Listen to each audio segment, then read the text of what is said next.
요즘 뉴스를 보면 이런 얘기 자주 들리죠. 30년 일했는데 퇴직 후엔 월세 내기도 벅차다.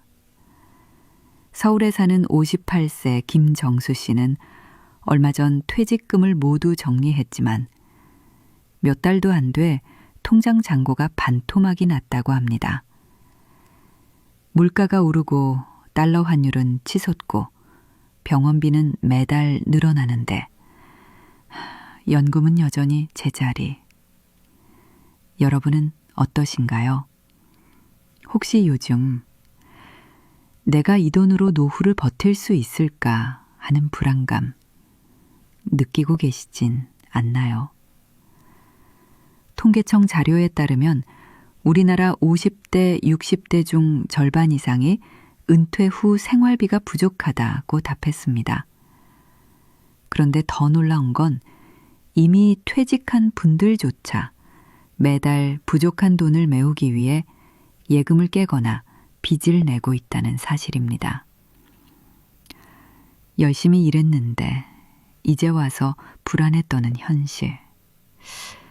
참 억울하지 않나요? 하지만 방법이 있습니다.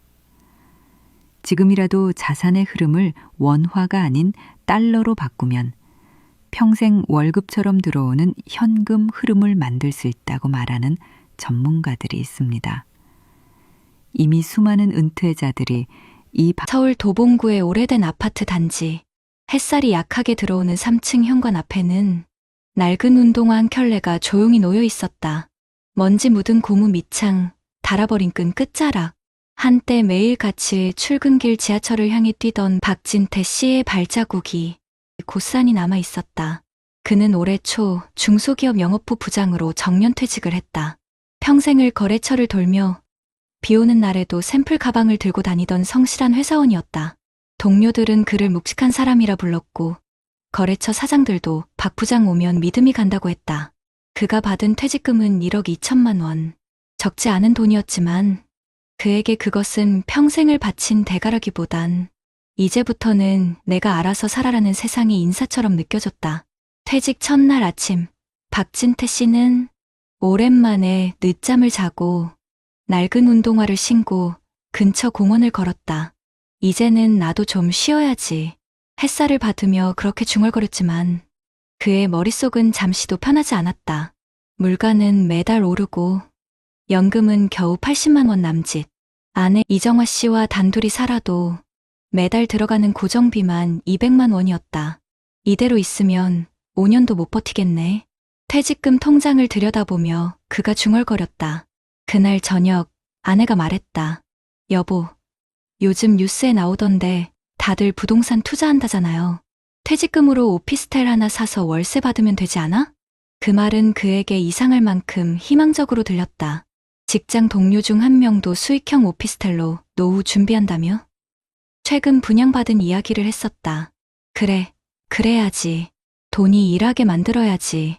그는 그날 밤 30년 동안 모은 퇴직금을 세어보며 처음으로 투자라는 단어를 진지하게 떠올렸다. 그 후로 박진태 씨는 부동산 설명회를 찾아다녔다. 양복 차림의 젊은 강사들이 열정적으로 말했다. 이 건물은 역세권이고 월 100만 원 이상 안정적인 임대 수익이 가능합니다. 요즘 달러, 주식은 위험합니다. 하지만 부동산은 실물 자산이에요. 사라지지 않습니다. 그 말이 귀에 박혔다. 그는 위험하지 않다는 문장에 마음을 빼앗겼다. 결국 도심 외곽의 신축 오피스텔 분양 계약서에 퇴직금 대부분인 1억 원을 써넣었다. 분양업체 직원은 지금 안 하면 후회하실 거예요. 이미 자녀 세대 거의 없어요 라며 서류를 재촉했다. 며칠 뒤 박진태 씨의 집 거실 테이블 위에는 분양 계약서와 낡은 운동화 한 켤레가 나란히 놓여 있었다. 그는 그 신발을 바라보며 스스로에게 말했다. 그래, 이제 내 돈이 나를 위해 뛰는 거야. 처음 몇 달은 모든 게 순조로웠다. 분양사에서 보낸 안내문에는 입주율 90% 달성, 임대 수익 안정화 완료 라는 문장이 커다랗게 적혀 있었다. 그는 매달 90만 원의 월세가 들어올 거라 믿었다. 하지만 현실은 달랐다. 첫 월세가 들어오지 않았다. 분양사에 전화하자 현재 입주 지연이 있습니다라는 대답이 돌아왔다. 2달, 3달이 지나도 사정은 같았다. 건물 입주는 지연되고 대출이자는 계속 빠져나갔다. 처음 1억 중 일부를 대출로 충당했던 그에게 매달 40만 원의 이자는 큰 짐이었다. 여보, 이거 괜찮은 거 맞아요? 아내의 목소리는 점점 불안해졌다. 그는 애써 웃으며 말했다. 괜찮아. 부동산은 결국 오르잖아. 기다리면 돼. 하지만 3달 뒤 분양회사가 잠적했다. 전화는 불통, 사무실은 텅 비어 있었다. 뉴스에서는 신축 오피스텔 분양 사기 사건이 연일 보도됐다. 그 건물 이름이 자막에 떴을 때 박진태 씨는 손에 들고 있던 리모컨을 떨어뜨렸다. 그는 경찰서에 갔다. 그곳엔 자신처럼 퇴직금을 잃은 중년 남성들이 줄을 서 있었다. 서류를 접수하던 젊은 경찰관이 무표정하게 말했다. 피해자분들 많습니다. 결과 나오려면 오래 걸려요. 그의 손엔 오피스텔 분양 계약서만 남았다. 도장 찍을 때 썼던 펜 자국이 손끝에 선명했다. 그날 밤, 그는 거실 불을 끄고 낡은 운동화를 벗어 현관 구석에 밀어 넣었다. 이제 어디로 가야 하지? 아내는 결국 울음을 터뜨렸다. 당신, 왜 그렇게 쉽게 믿었어요? 그 돈이면 우리 노후가 조금은 편했을 텐데. 그는 아무 말도 하지 못했다. 아들 민호는 결혼을 미루었고 딸 혜진은 부모의 다툼을 피해 집을 나갔다. 식탁 위엔 식지 않은 밥그릇이, 그 아래엔 다시 묵은 먼지를 뒤집어 쓴 운동화 한 켤레가 있었다. 박진태 씨는 거울 앞에 섰다. 30년 동안 부장으로 불리던 사람이 이제는 스스로를 투자 실패자라고 불러야 했다. 내가 뭐가 부족했을까? 그는 중얼거렸다. 아니, 사실 알고 있었다. 그가 몰랐던 건 돈이 아니라 세상의 변화였다. 세상은 이미 부동산이 아니라 달러와 금융의 시대가 되어 있었던 것이다. 그는 그제야 깨달았다. 나는 아직 옛날 세상에 살고 있었구나. 그날 밤, 그는 스마트폰을 켜고 다시 달러 ETF, 연금 투자, 복리 자산 같은 단어를 검색했다. 유튜브 화면에 떠오른 영상 제목이 그의 눈을 멈추게 했다. 1억으로 평생 월급 받는 법, 달러 자산으로 노후 걱정 끝. 그의 손끝이 화면 위에서 잠시 떨렸다. 그리고 영상 재생 버튼을 누르는 순간 그의 낡은 운동화가 현관 앞에서 천천히 빛을 받았다. 마치 다시 한번 걸을 길이 생긴 것처럼. 그날 이후 박진태 씨의 하루는 달라졌다. 새벽 5시 알람보다 먼저 눈을 뜨고 책상 앞에 앉았다. 유튜브, 경제 기사, 투자 강연. 그는 평생 한 번도 관심 없던 금융이라는 세계를 다시 배우기 시작했다. 메모지에는 낯선 단어들이 빼곡했다. 복리, 환율, S&P 500, 달러 ETF. 손글씨는 삐뚤었지만 그의 눈빛만큼은 다시 살아있었다. 처음엔 아내가 고개를 저었다. 여보, 또 그런 거 빠지는 거 아니죠? 그는 조용히 미소를 지으며 말했다. 이번엔 다르다. 이번엔 공부부터 하려고. 그 말엔 지난 실패를 견뎌낸 사람만이 가질 수 있는 묵직한 결심이 담겨 있었다. 그는 투자 유튜브에서 한 전문가의 말을 듣고 노트를 덮지 못했다. 부동산은 오를 수도 떨어질 수도 있습니다. 하지만 달러는 세계가 무너져도 통용되는 가치입니다. 그 말이 그의 마음속 깊은 곳에서 울렸다. 이제는 안정적으로, 조용히, 꾸준히 가자. 그는 남은 3천만 원을 시작으로 매달 100만 원씩 달러 ETF에 투자하기로 했다. 은행 직원은 그를 잠시 쳐다보더니 말했다. 요즘 60대 분들이 이런 투자 많이 하세요. 환율이 오르면 더 이익이죠. 그 말에 그는 오랜만에 자신감 있게 고개를 끄덕였다. 그래. 이번엔 내가 세상에 뒤처지지 않을 거야. 처음 몇 달은 불안했다. 주가가 오르락내리락 할 때마다 그의 심장은 출근길 엘리베이터처럼 오르내렸다. 하지만 그는 더 이상 조급하지 않았다. 10년, 20년 후를 보는 거야. 그는 매달 꾸준히 달러를 사모았다. 그리고 놀라운 변화가 생겼다. 예전에는 뉴스에서 환율 상승, 미국 증시 급등이라는 말이 들려오면 그저 딴 세상 이야기로만 들렸지만 이제는 그 뉴스 한 줄이 자신의 인생과 직접 연결되어 있었다. 세계 경제의 흐름이 그의 노후를 움직이는 엔진이 된 것이다. 6개월쯤 지났을 무렵 그의 계좌에 달러 분배금 270달러가 들어왔다. 한화로 약 36만 원. 그는 아무 말 없이 화면을 오래 바라보다 작게 웃었다. 이게 내 첫 번째 월급이네. 그의 손끝이 미세하게 떨렸다. 그동안 무너진 자존심이 조금씩 회복되는 순간이었다. 그날 저녁 아내가 말했다. 여보, 얼굴이 달라졌어요. 요즘은 웃네요. 그는 잠시 침묵하다가 말했다. 이제야 알겠어. 진짜 노후란 건 돈이 많고 저금의 문제가 아니라 내 돈이 스스로 일하는 걸 보는 마음의 여유였던 것 같아. 시간이 흘러 그의 낡은 운동화는 여전히 현관 앞에 있었다. 하지만 이제는 먼지가 아니라 빛이 덮고 있었다. 아침마다 그는 그 신발을 신고 동네 카페로 향했다. 작은 노트북으로 달러 ETF의 차트를 확인하고 같은 나이대 투자자들과 소통하는 게 일상이 됐다. 박 선생님, 요즘은 환율이 좀 내려갔네요. 카페 사장님의 말에 그는 미소를 지었다. 괜찮아요. 인생도 그래프도 오르내리는 거니까. 그의 삶은 조금씩 안정을 되찾았다. 매달 들어오는 분배금은 많지 않았지만 그 돈으로 전기세를 내고 아내와 손잡고 장을 볼 수 있었다. 아들은 다시 부모님을 찾아와 말했다. 아빠, 요즘 진짜 대단해요. 퇴직하고도 새로 시작하는 사람 드물어요. 그 말에 그는 조용히 웃으며 대답했다.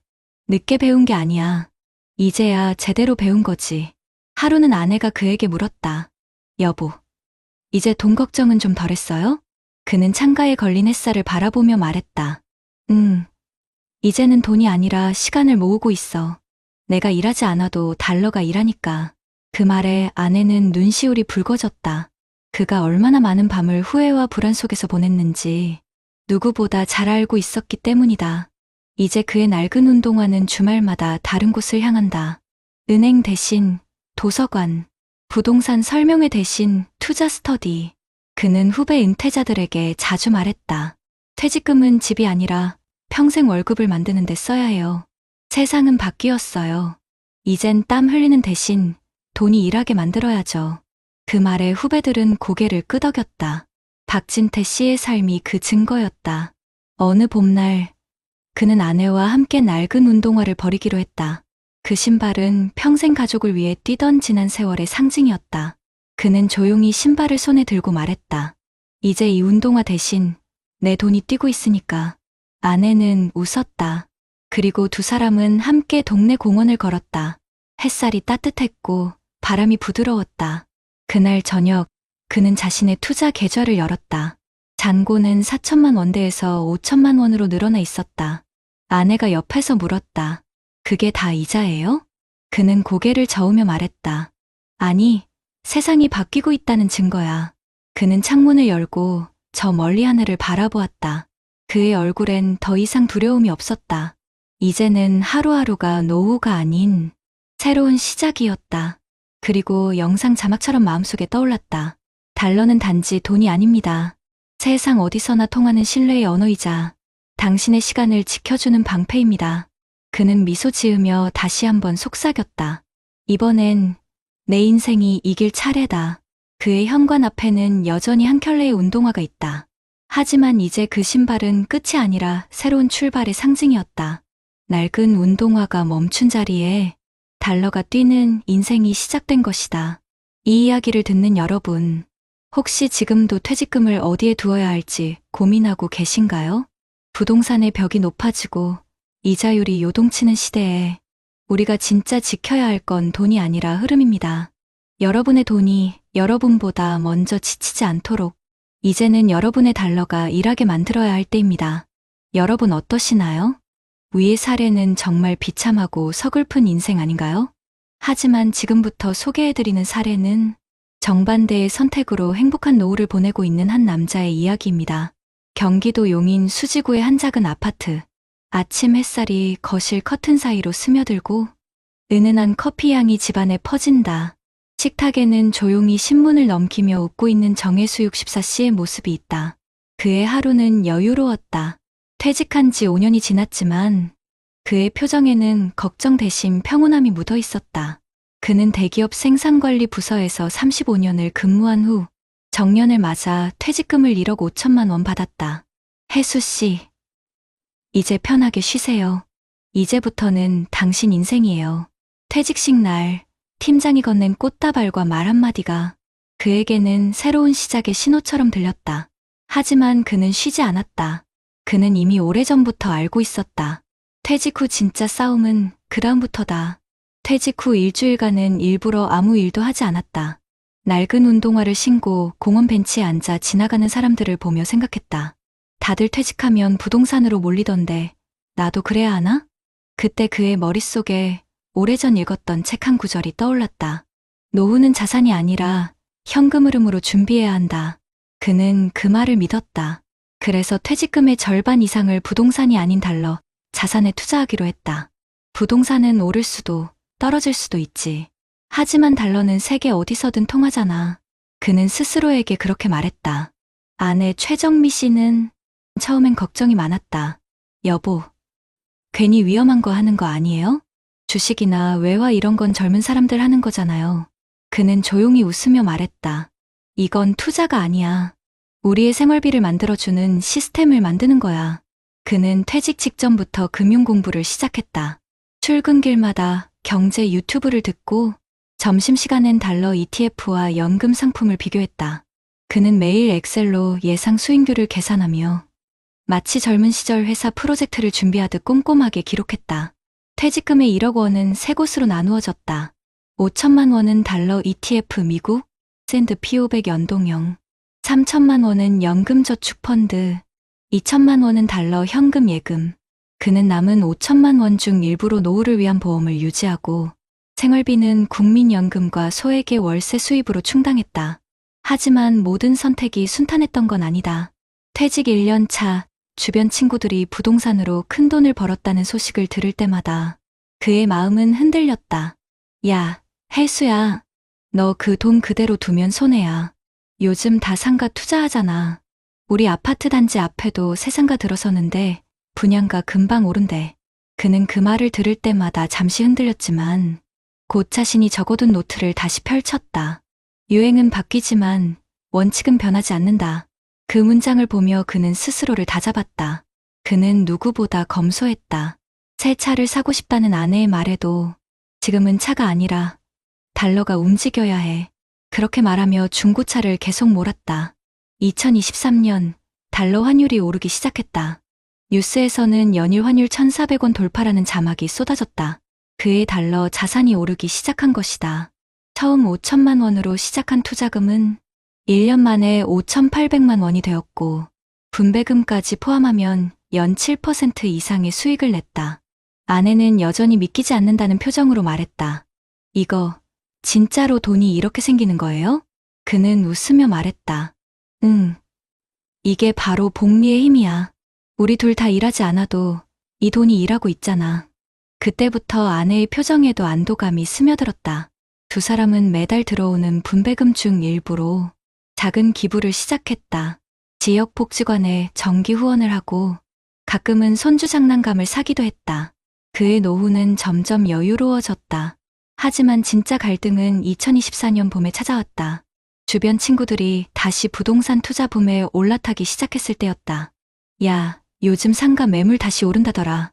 달러 투자도 결국 환율 떨어지면 손해야. 퇴직 동료들의 말은 그에게 다시 불안감을 줬다. 그날 밤, 그는 달러 ETF 차트를 바라보며 한참을 고민했다. 혹시 내가 틀린 걸까? 그는 자신에게 물었다. 하지만 곧 스마트폰을 들고 다시 계산기를 켰다. 20년 복리 기준 수익률 8%. 그는 작은 목소리로 중얼거렸다. 이건 도박이 아니라 시간과의 동행이야. 그날 이후 그는 다시 흔들리지 않았다. 시간은 흘러 2025년 현재 그의 달러 자산은 원화 기준 7,200만 원이 되었다. 그리고 매달 들어오는 분배금은 한화 약 55만 원. 거기에 국민연금 90만 원, 아내의 개인연금 40만 원을 더하니 부부가 매달 185만 원의 고정 현금 흐름을 얻고 있었다. 그는 말했다. 돈이 많아서가 아니라 돈이 끊기지 않아서 마음이 편한 거예요. 그는 요즘 새벽마다 조용히 일어나 달러 시세를 확인한다. 커피 한 잔을 들고 앉아 노트북 화면 속 초록색 그래프를 바라볼 때면 30년 회사 생활보다 더 큰 성취감을 느낀다. 그의 낡은 지갑 속에는 여전히 $100 한 장이 접혀 있다. 이건 내 인생이 달라진 첫날의 증표야. 그는 그렇게 말했다. 그의 삶에는 불안 대신 복리의 시간이 흐르고 있었다. 2025년 여름, 용인의 한 카페 테라스. 정혜수 씨는 매일 오전이면 이곳에 들렀다. 카페 사장과 인사를 나누고 아이스 아메리카노를 시켜서 창가 자리에 앉는 게 그의 일상이었다. 테이블 위에는 노트북, 그리고 작은 수첩 한 권. 표지에는 복리 일기라는 글씨가 정성스럽게 적혀 있었다. 그는 오늘도 어김없이 투자 내역을 기록했다. 달러 환율 1,420원, ETF 수익률 8.3%, 이번 달 분배금 420달러. 그의 목소리엔 여유가 묻어 있었다. 주변 테이블에서 떠드는 젊은 직장인들의 대화가 들려왔다.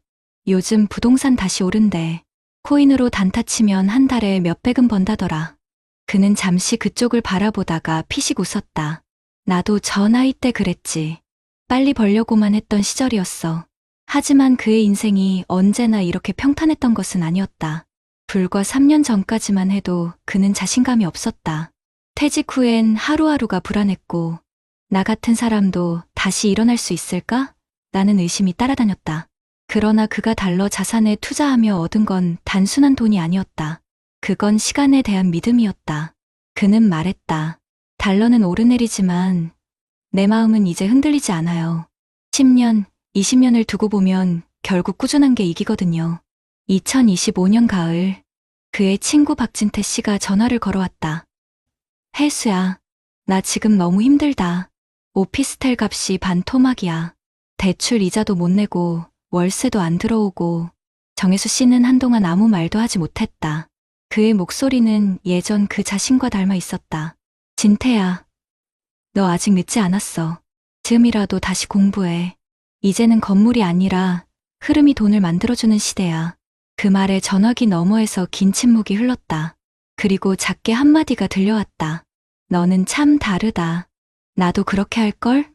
전화를 끊은 뒤 정혜수 씨는 잠시 하늘을 바라봤다. 그는 그제야 깨달았다. 자신이 노후를 준비한 이유가 단지 돈 때문이 아니었다. 누군가에게 두 번째 기회를 말해줄 수 있을 만큼 삶의 여유를 되찾고 싶었던 것이다. 시간이 흘러 그의 생활은 완전히 달라졌다. 매달 들어오는 달러 분배금 400달러, 국민연금 90만 원, 아내의 연금 40만 원. 이 모든 금액이 합쳐져 매달 약 190만 원의 평생 월급이 되어 있었다. 그 돈으로 부부는 매주 한 번은 근처 도서관에서 책을 읽고 한 달에 한 번은 국내 여행을 다녔다. 며칠 전에는 남해 바다를 다녀왔다. 예전 같으면 상상도 못했지. 퇴직 후 바다를 보며 웃을 날이 올 줄은. 그는 그 말을 하며 사진 속 자신을 보았다. 햇살에 그을린 얼굴에는 오랜 세월의 굴곡 대신 평화로운 미소가 있었다. 그는 달러 자산이 돈이 아니라 시간을 벌어준다고 믿었다. 나는 이걸로 부자가 되려고 한 게 아니야. 그저 걱정 없는 하루를 살고 싶었을 뿐이야. 그의 하루는 단조롭지만 규칙적이었다. 아침엔 투자 포트폴리오를 점검하고, 점심엔 아내와 함께 시장을 보고, 저녁엔 손주와 영상통화를 했다. 그는 안정된 리듬을 가장 큰 자산이라 말했다. 하루는 손주가 물었다. 할아버지는 이제 일 안 해요? 그는 웃으며 손주 머리를 쓰다듬었다. 할아버지는 지금도 일하고 있단다. 다만 이젠 돈이 대신 일하는 거야. 손주는 고개를 갸웃하며 물었다. 돈이 일을 해요? 그는 잠시 생각하다가 대답했다. 그래.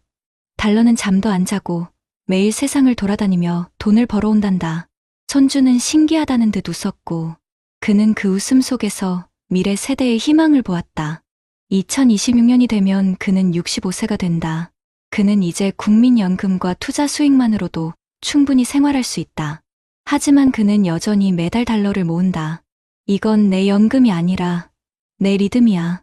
꾸준히 해야 내 마음이 흔들리지 않거든. 그는 이제 돈보다 습관을 자산으로 만들었다. 그의 인생은 복리처럼 조금씩 성장했고 그의 마음은 환율처럼 단기적으로 흔들리지 않았다. 2025년 겨울, 그는 다시 낡은 운동화를 꺼냈다. 오래전 회사 출근길마다 신던 그 신발, 먼지가 쌓여있던 운동화를 깨끗이 닦아 현관에 두었다. 이젠 이 신발로 출근하지 않아도 돼. 대신 내 돈이 매일 출근하니까. 그는 그렇게 말하며 잔잔히 웃었다. 그의 하루는 조용했지만 그 조용함 속에는 평생의 노력이 만들어낸 자유의 소리가 있었다. 봄이 오면 그는 아내와 함께 제주도로 떠날 예정이다. 여행 경비는 모두 분배금으로 충당된다. 비행기를 타는 날, 그는 다시 한번 아내에게 말했다. 당신 덕분에 여기까지 왔어요.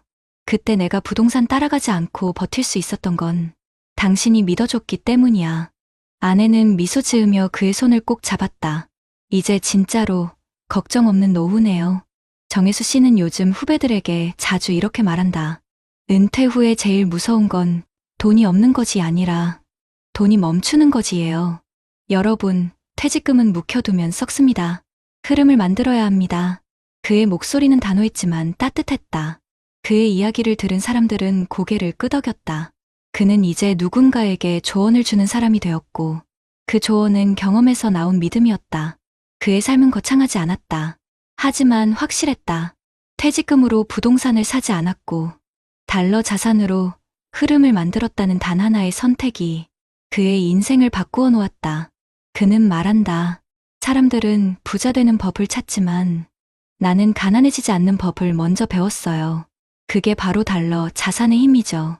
여러분, 혹시 지금도 퇴직금으로 뭘 해야 하나 고민하고 계신가요? 누군가는 건물을 남기려다 인생이 무너졌고, 누군가는 달러로 평생 월급을 만들어 웃고 있습니다. 노후는 운이 아니라 선택의 결과입니다. 당신의 선택이 당신의 노년을 결정합니다. 오늘도 정혜수 씨의 현관 앞에는 다른 운동화 대신 빛나는 새 운동화 한 켤레가 놓여 있다. 그 신발은 더 이상 출근을 위한 것이 아니라 걱정 없이 걸을 수 있는 자유의 상징이었다. 여러분, 지금 대한민국 중년 세대가 마주하고 있는 현실을 보면 참으로 묵직합니다. 최근 국내 조사에 따르면 65세 이상 고령자 가구의 순자산은 평균 약 4억 5천만 원 수준이지만 저축액이 1천만 원 미만인 가구가 40%를 넘는 것으로 나타났습니다. 또 2024년에 발표된 노후준비지수에서는 재무 영역, 즉 연금과 자산 준비 점수가 67점 수준으로 2019년보다 다소 개선되었지만 여전히 불안한 수준이라고 합니다. 다시 말해 많은 퇴직 예정자들이 돈이 있냐 없냐의 문제가 아니라 내 자산이 멈추면 어떻게 될까라는 근본적인 불안을 안고 산다는 뜻입니다. 이런 국내의 흐름 속에서 해외 자료들도 눈여겨볼 필요가 있습니다. 미국의 대표 지수인 S&P 500은 지난 수십 년 동안 평균 연안산 수익률이 약 8에서 10% 수준으로 분석되어 있습니다. 또 선진국 여러 나라를 대상으로 100년이 넘는 기간 동안 자본 수익률을 비교한 해외 연구에서도 주식이 주택이나 채권보다 장기적으로 더 높은 수익률을 보여왔다는 결과가 나왔습니다.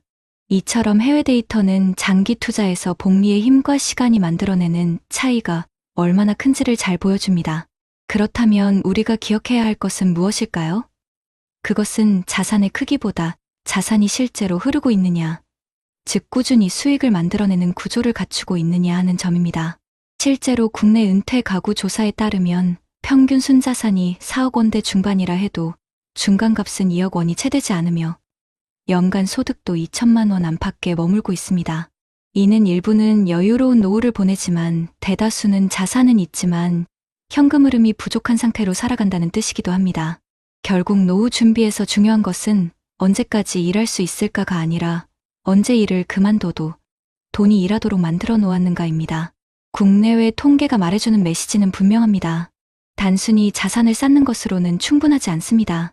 자산이 꾸준히 움직이며 안정적인 수익을 만들어낼 때 비로소 노후의 마음이 편안해집니다. 여러분도 지금 이 순간 내 돈이 잠자고 있는지 아니면 일하고 있는지를 한번 돌아볼 때입니다. 자, 이제 본격적으로 해결책을 살펴보겠습니다. 우리나라에서 이미 시행 중인 제도부터 해외 사례까지 하나씩 짚어보면서 여러분의 노후 준비에 실제로 도움이 될 수 있는 길을 함께 확인해 보실까요? 먼저 대한민국에서는 국민연금공단을 중심으로 한 연금제도가 운영되고 있으며 기본 노후소득을 보장하기 위한 기둥입니다. 또한 이 연금 체계를 안정화하기 위한 개혁안들이 지속적으로 논의되고 있는데 예를 들어 수급자와 가입자 간 형평성을 높이고 기금 고갈 위험을 낮추려는 구조적인 개편이 추진되고 있습니다. 이러한 제도적 틀을 바탕으로 지방자치단체에서도 실질적인 노후 준비를 지원하는 프로그램이 함께 운영되고 있습니다. 예를 들어 여러 시군에서는 퇴직 전후의 중장년층을 대상으로 은퇴 후 해외 자산 기초교육, 복리투자 장기 플랜 워크숍, 실버 세대 금융세무 컨설팅 같은 맞춤형 강좌를 진행하고 있습니다. 이러한 프로그램을 통해 지금부터라도 준비하면 늦지 않다는 메시지를 전달하며 행동을 유도하고 있는데요. 실제로 이러한 지역 지원을 받은 사람들이 자산 배분을 달러나 해외 지수 투자로 전환하거나 복리 구조형 포트폴리오를 세우는 사례가 점점 늘어나고 있습니다. 해외에서는 호주의 슈퍼애뉴에이션, 즉 연금 제도가 대표적인 성공 사례로 꼽힙니다. 호주에서는 고용주가 근로자 급여의 일정 비율을 의무적으로 연금 계좌에 납입하도록 제도화했고, 이를 통해 퇴직 이후의 자산 형성이 장기간에 걸쳐 자연스럽게 이뤄지도록 만들었습니다. 이처럼 제도적인 강제성과 장기적 투자 구조를 결합한 시스템은 우리 사회에도 큰 시사점을 줍니다. 장기 복리 구조를 기반으로 한 연금형 자산 축적은 결국 시간이 돈을 벌어주는 구조를 만드는 일이며, 이는 지금 세대의 가장 현실적인 노후 대안으로 떠오르고 있습니다. 따라서 우리가 주목해야 할 실천 과제는 분명합니다. 첫째, 지금부터라도 달러, 기반 자산이나 글로벌 지수형 투자를 장기 계획에 포함시키는 것입니다. 둘째, 절세형 연금 계좌나 투자 계좌를 적극적으로 활용해 복리 효과를 극대화하는 것입니다. 셋째, 정부와 지자체가 제공하는 교육과 상담 프로그램을 활용해 자신의 노후 준비 상태와 자산 흐름을 스스로 점검하고 보완하는 것입니다. 이러한 세 가지 전략이 맞물릴 때 단순히 언젠가는 준비해야지라는 막연한 생각에서 벗어나 지금 구체적으로 무엇을 해야 할까라는 실천으로 이어질 수 있습니다. 정부 역시 이런 흐름에 발맞춰 고령층의 안정적인 노후를 지원하기 위해 다양한 정책을 펼치고 있습니다.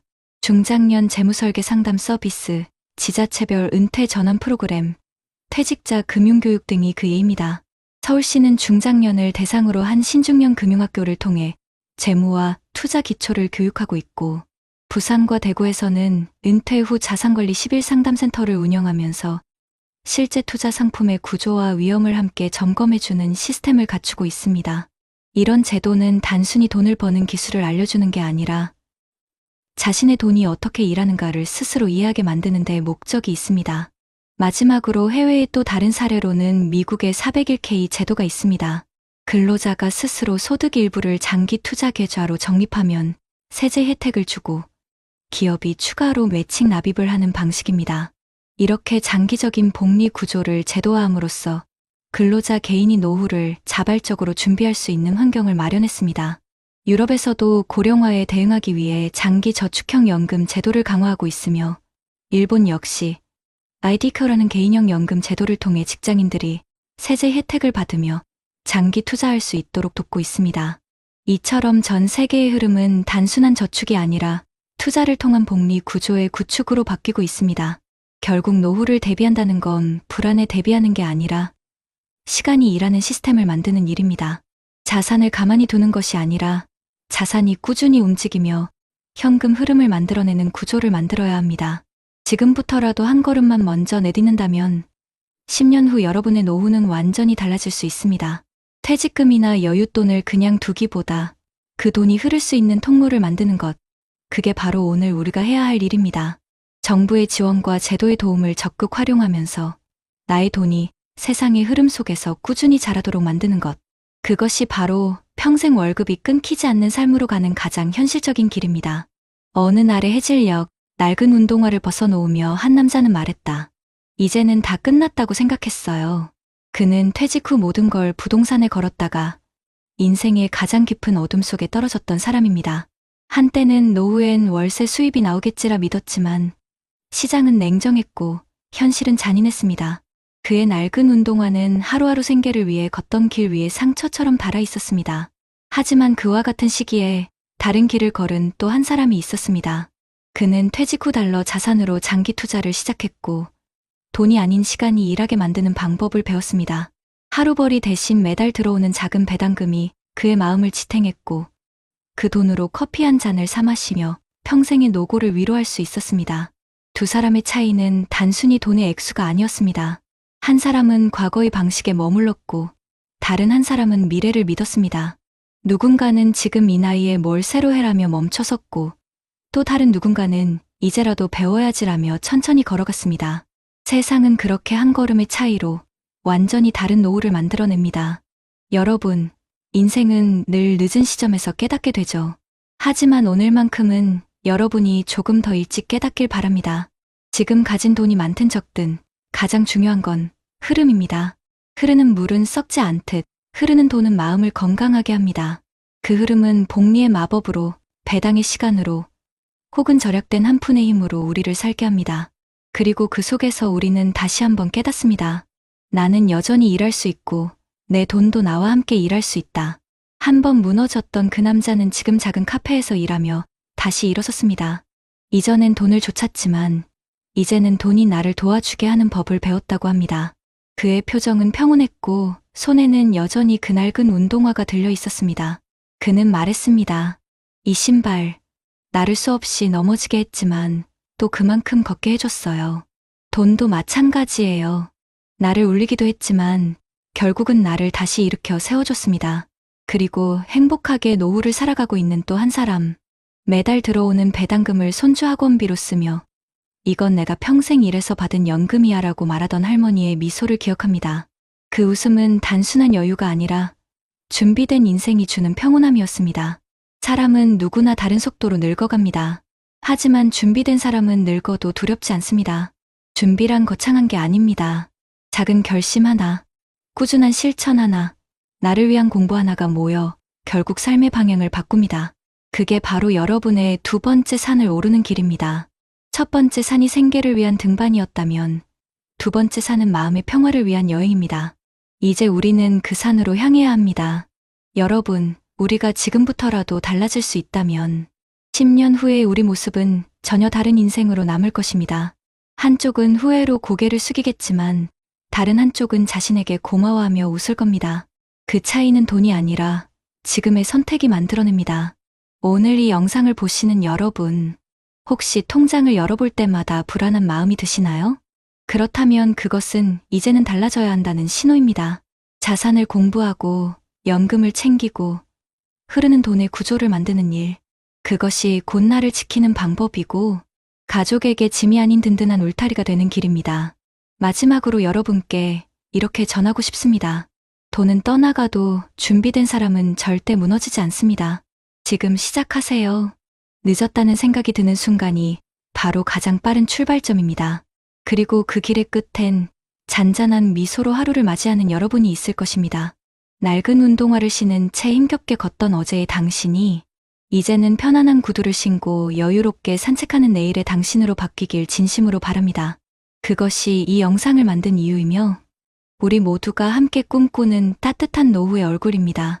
삶이 버겁고 길이 멀어 보여도 오늘부터 단 한 걸음이라도 내 돈이, 내 마음이 나를 위해 일하게 만들어 봅시다. 그 한 걸음이 여러분의 평생 월급이 될 테니까요. 인생이라는 긴 길을 걷다 보면 문득 내가 잘 걸어온 게 맞나 뒤돌아볼 때가 있는 것 같습니다. 특히 젊은 시절 내 몸 하나 부수대라 일하며 쌓아 올린 삶인데 요즘 들려오는 세상 소식에 마음이 어지럽지는 않으신가요? 남들은 다 저만큼 번다더라 하는 말들이 마치 나만 뒤처진 것 같았던 기분이 들게 하고 때로는 지난 세월의 고생이 서럽게 느껴지기도 합니다. 하지만 선생님, 세상이 말하는 평균이라는 잣대로 우리의 귀한 인생을 재단할 수는 없습니다. 9사람이 땀 흘려 거둔 결실과 단 한 사람의 거대한 행운을 섞어버리면 대부분의 성실한 삶은 보잘것없어 보이기 마련이니까요.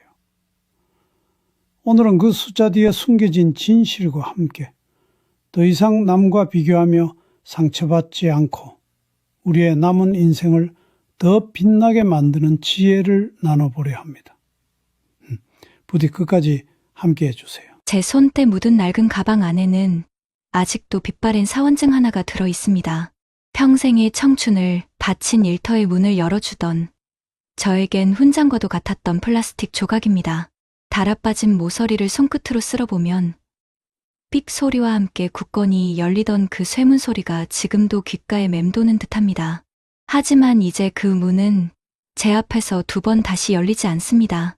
51살의 어느 쌀쌀한 가을날 제 이름이 적힌 서류 한 장이 제 손에 들려왔습니다. 선배님, 정말 죄송합니다. 고개 숙인 후배의 떨리는 목소리 위로 사무실의 차가운 형광등 불빛이 유난히 시리게 느껴졌던 그날을 잊을 수가 없습니다. 무거운 발걸음으로 집에 돌아와 현관에 들어섰을 때, 여보, 괜찮아요? 조심스레 건네는 아내의 물음에 저는 차마 고개를 들지 못했습니다. 괜찮다는 말이 목구멍에 걸려 나오지 않았습니다. 그날 저녁 보글보글 끓는 김치찌개의 온기마저 서늘하게 느껴졌고 가족들의 말없는 걱정이 식탁 위에 무겁게 내려앉았습니다. 숟가락 부딪히는 소리만 어색하게 울려 퍼지는 가운데 아들은 묵묵히 밥만 먹었고 딸아이는 제 눈치를 살피다 조용히 말했지요. 아빠, 새로 찍을 이력서 사진은 꼭 환하게 웃으면서 찍어요. 애써 감추려는 가족들의 깊은 시름이 제 가슴을 더 아프게 했습니다. 며칠 뒤 무심코 켠 휴대폰 속 뉴스 제목이 제 가슴을 후벼 팠습니다. 직장인 평균 월급 400만 원 시대. 성실하게 살아온 죄밖에 없는데 어째서 나는 세상의 기준에 미치지 못하는 사람이 되어버렸을까. 억울한 마음에 혼자 가만히 셈을 해보았습니다. 9사람이 땀 흘려 300만 원을 벌어도 단 한 사람이 편안히 앉아 3천만 원을 벌면 평균은 570만 원이 되는 것이 세상의 셈법이더군요. 그 허망한 숫자 앞에서 제가 지켜온 삶의 가치들이 자꾸만 작아지는 것 같아 서러웠습니다. 그날 밤 먼지 쌓인 통장을 꺼내 보았습니다. 한 장 한 장 넘길수록 얇아지는 잔고처럼 제 마음도 바닥을 드러내는 듯했습니다. 보험료, 관리비, 아이들 용돈 매달 어김없이 빠져나가는 돈들이 마치 배 밑바닥에 난 작은 구멍들처럼 느껴졌습니다. 하지만 주저앉아 있을 수만은 없었습니다. 다음 날 새벽, 저는 평생을 입었던 양복 대신 낡은 작업복을 꺼내 입었습니다. 아파트 시설관리팀 면접이 있는 날이었습니다. 경비실 옆 작은 공간에서 저보다 한참은 젊어 보이는 팀장이 물었습니다. 오래 일하셨던데 야간 순찰 괜찮으시겠습니까? 네, 괜찮습니다. 힘주어 대답하는 제 목소리가 낯설면서도 어쩐지 단단하게 들렸습니다. 덜 벌게 되겠지만 그래도 다시 시작하자. 내 가족을 위해, 그리고 나 자신을 위해. 제 마음속에선 그 한마디가 전부였습니다. 첫 월급이 들어오던 날, 저는 동이 트기도 전에 눈을 떴습니다. 휴대폰에 찍힌 입금 문자를 한참이나 들여다보았지요. 예전과 비교하면 턱없이 작은 액수였지만 이상하게도 어깨를 짓누르던 무거운 짐이 조금은 가벼워진 기분이었습니다. 야간 근무를 하던 어느 날 밤, 건물 옥상에 올라가 도시의 불빛을 가만히 내려다보았습니다. 제 가슴팍에 매달린 낡은 사원증 대신 이제는 김민준, 석자가 적힌 작은 명찰이 바람에 소리 없이 흔들리고 있었습니다. 그때 무전기 너머로 어린 신입 직원의 목소리가 들려왔습니다. 반장님, 순찰 도실 시간입니다. 웃으며 계단을 내려오는 제 발걸음이 예전처럼 힘차지는 않았지만 저는 알 수 있었습니다. 내려가야 할 계단이 아직 많이 남아있을지라도 제 두 발은 가야 할 길을 잃지 않을 것이라는 것을요. 물론 모든 것이 괜찮아진 것은 아닙니다. 늘어만 가는 병원비 고지서와 하루가 다르게 오르는 장바구니, 물가는 여전히 제 어깨를 무겁게 합니다. 아내는 달아빠진 행주를 몇 번이고 빨았었고 저는 한 푼이라도 아끼려 버스 2정거장쯤은 그냥 걸어 다닙니다. 이것까지 줄여야 해? 그럼 지금은 아껴야지. 사소한 문제로 아내와 다투고 나면 캄캄한 방에 혼자 앉아 깊은 한숨을 내쉬기도 합니다. 같은 배를 타고 거친 파도를 헤쳐나가고 있으면서 왜 우리는 서로에게 노를 저으라며 상처를 주고 있었을까요?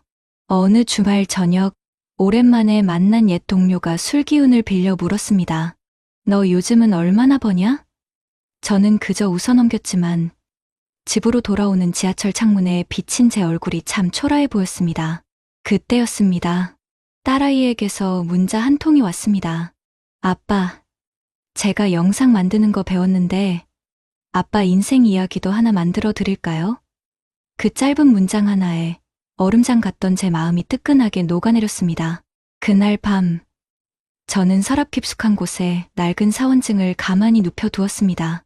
제 지난 세월을 지우지는 않되 더는 과거에 얽매여 살지 않기로 다짐했습니다. 그리고 작은 노트 한 권을 펼쳐 앞으로의 계획을 한자 한자 눌렀었습니다. 돈의 액수가 아닌 삶의 습관들을 적었습니다. 하루에 한 번 하늘 보기, 일주일에 한 번 아내 손잡고 산책하기, 세상이 정해놓은 평균이라는 두 글자를 지우고 나만의 행복이라는 세 글자를 써 내려가기 시작한 것입니다. 비교를 멈추는 순간, 비로소 제 삶의 진짜 이야기가 시작되고 있었습니다. 아직 갈 길은 멀고 삶은 여전히 팍팍합니다. 하지만 저는 이제 두렵지 않습니다. 제 손에는 낡은 사원증 대신 사랑하는 가족의 온기가 들려 있으니까요. 제 이야기의 남은 절반은 바로 그 온기로 제가 어떻게 더 넓은 세상을 만나게 되었는지에 대한 기록입니다. 부디 끝까지 함께 걸어주시길 바랍니다. 새벽 2시 반, 지하 1층 기계실 앞에 서서 손전등을 켭니다. 팬이 도는 소리가 낮게 울리고 파이프 위에 물방울이 규칙적으로 맺혔다 사라집니다. 순찰 동선의 마지막 코너를 돌자 우편함 위에 접힌 쪽지 하나가 놓여 있었습니다. 야간에 항상 고생 많으십니다. 1203호. 서툰 필체가 어딘가 덜컹거리지만 그 흔들림이 이상하게 제 심장을 단단히 붙잡았습니다. 누군가의 하루가 제 손끝의 작은 불빛으로 조금은 편안해진다면 그걸로 됐다 싶었습니다. 휴게실로 돌아와 종이컵 커피를 뽑아 들고 딸아이가 준 삼각대를 꺼냈습니다. 카메라 앱을 열고 셀프 영상을 몇 번이고 찍었다 지우길 반복했습니다. 목소리가 떨려서 눈빛이 흔들려서 말들이 자꾸 엉켰습니다. 결국 가장 단순한 한 문장으로 시작했습니다. 안녕하세요. 쉰돌 김민준입니다. 오늘은 비교를 멈추고 나를 시작한 이야기를 하려고 합니다. 업로드 버튼을 누르고 나서야 손에 땀이 맺혀 있던 걸 알았습니다. 그날 아침 식탁 위에 식빵과 딸기잼을 꺼내며 아내에게 말했습니다. 어젯밤에 영상 올렸어. 아마 별 반응은 없을 거야. 아내는 말없이 제 커피잔 밑에 작은 봉투를 밀어놓더군요. 안에는 몇 장의 오래된 사진과 지폐 한 장이 들어 있었습니다. 당신이 아버님 돌아가시고 처음 월급 탔을 때 이 돈으로 케이크 사왔잖아. 그때 당신 눈빛을 나는 아직 기억해. 우리 다시 그 눈빛으로 살자. 그 지폐에는 오래된 접힌 자국이 있었고 그 자국을 펴는 동안 제 등허리에서 무언가 오랫동안 굳어있던 것이 툭 하고 내려앉았습니다. 점심 무렵 휴대폰이 떨렸습니다. 영상에 첫 댓글이 달렸다는 알림이었습니다.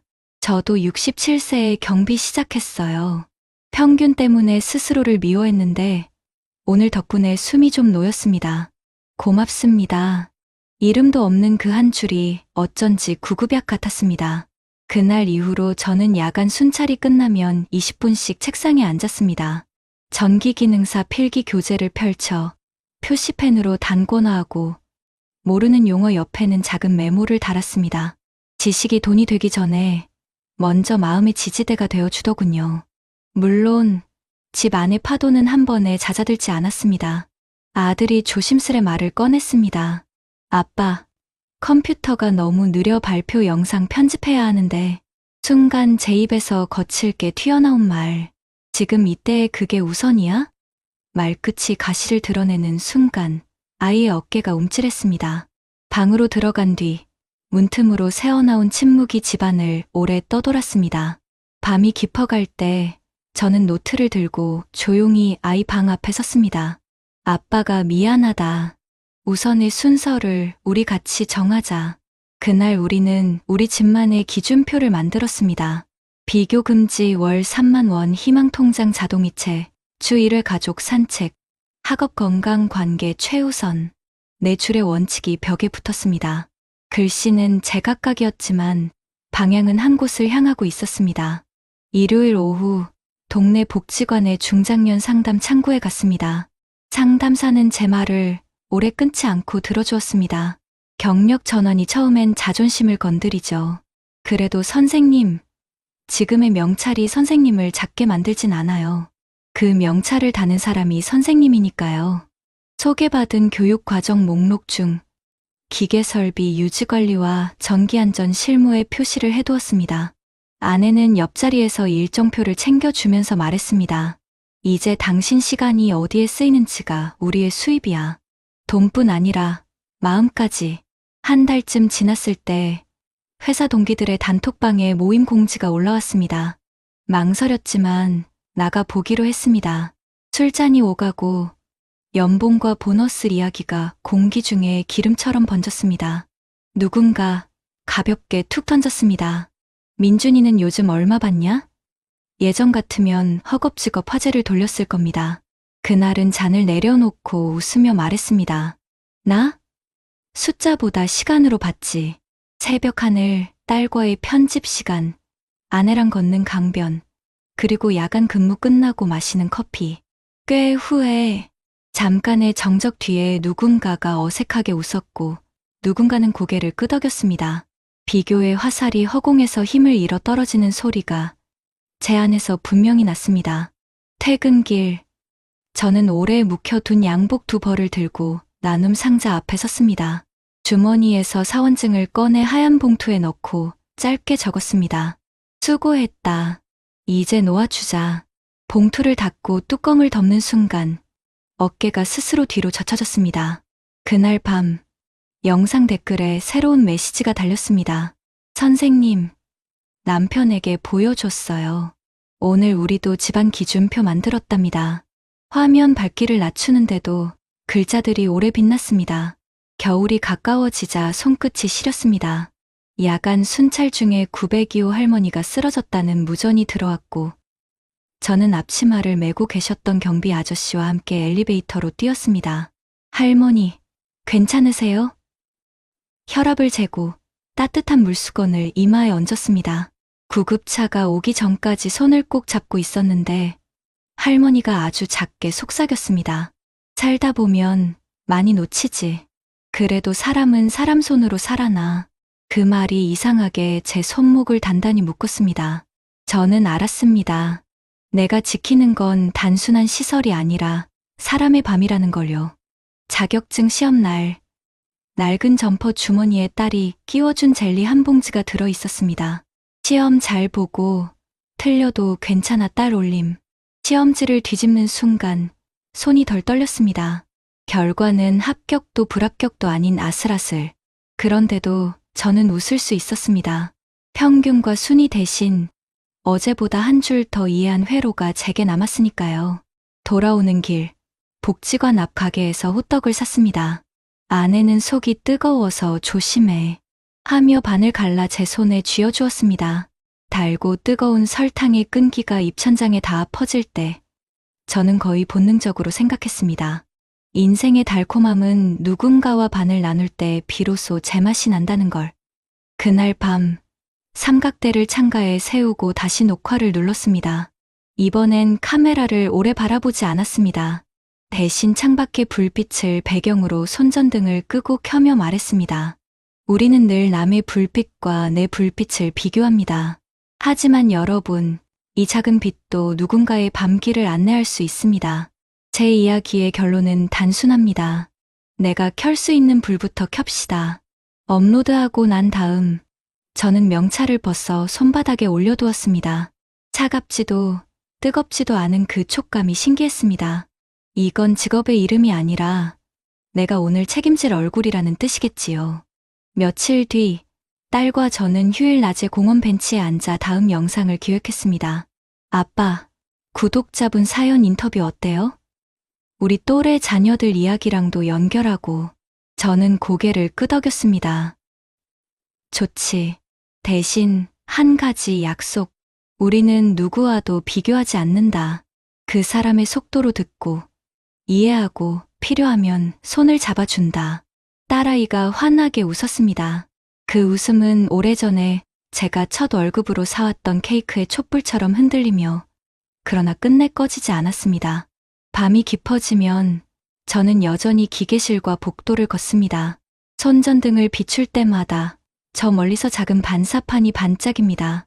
그 반짝임이 가끔 제 눈시울을 뜨겁게 합니다.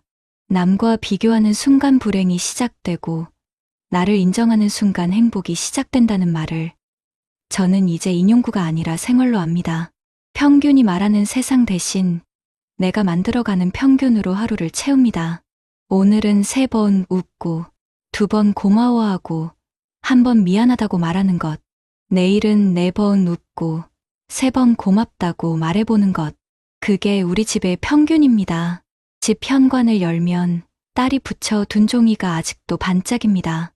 하루에 1번 하늘 보기, 일주일에 1번 산책, 월 3만 원, 희망통장, 비교 금지. 저는 신발을 벗으며 조용히 중얼거립니다. 명령 완료. 그리고 서랍 속 봉투를 1번 더 만져봅니다. 수고했다. 이제 놓아주자. 과거는 그 봉투 안에 잠들어 있고, 현재는 내 손전등 불빛처럼 앞을 비추며, 미래는 부엌 식탁 위 작은 저금통에 동전이 쌓이듯 차곡차곡 자라납니다. 오늘도 저는 문을 엽니다. 쇠문이 아니라 사람에게로 통하는 문을요.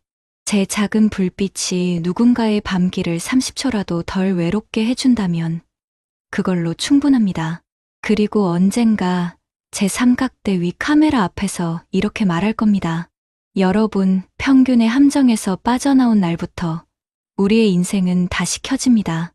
우리 각자의 속도로. 그러나 함께. 여러분 어떠시나요? 위의 사례는 정말 비참하고 서글픈 인생 아닌가요? 하지만 지금부터 소개해드리는 사례는 정반대의 선택으로 행복한 노후를 보내고 있는 분을 소개해드리겠습니다. 아침 6시, 전기포트가 조용히 끓어오르면 저는 창문을 조금 엽니다. 선선한 공기가 거실을 스치고 오래 써서 모서리가 반들반들해진 가죽 가계부를 식탁 위에 펼치죠. 고무줄을 푸는 소리가 툭 하고 나면 오늘도 제 하루는 숫자에 흔들리지 않는 마음으로 시작됩니다. 저는 올해 66, 이름은 한서정입니다. 남편과 결혼 40년을 넘겼고 2 아이는 독립했어요. 제 손엔 늘 같은 도구가 있습니다. 볼펜, 계산기, 그리고 우리 집 평균이라고 적힌 얇은 종이 1장. 저도 한때는 남들처럼 흔들렸습니다.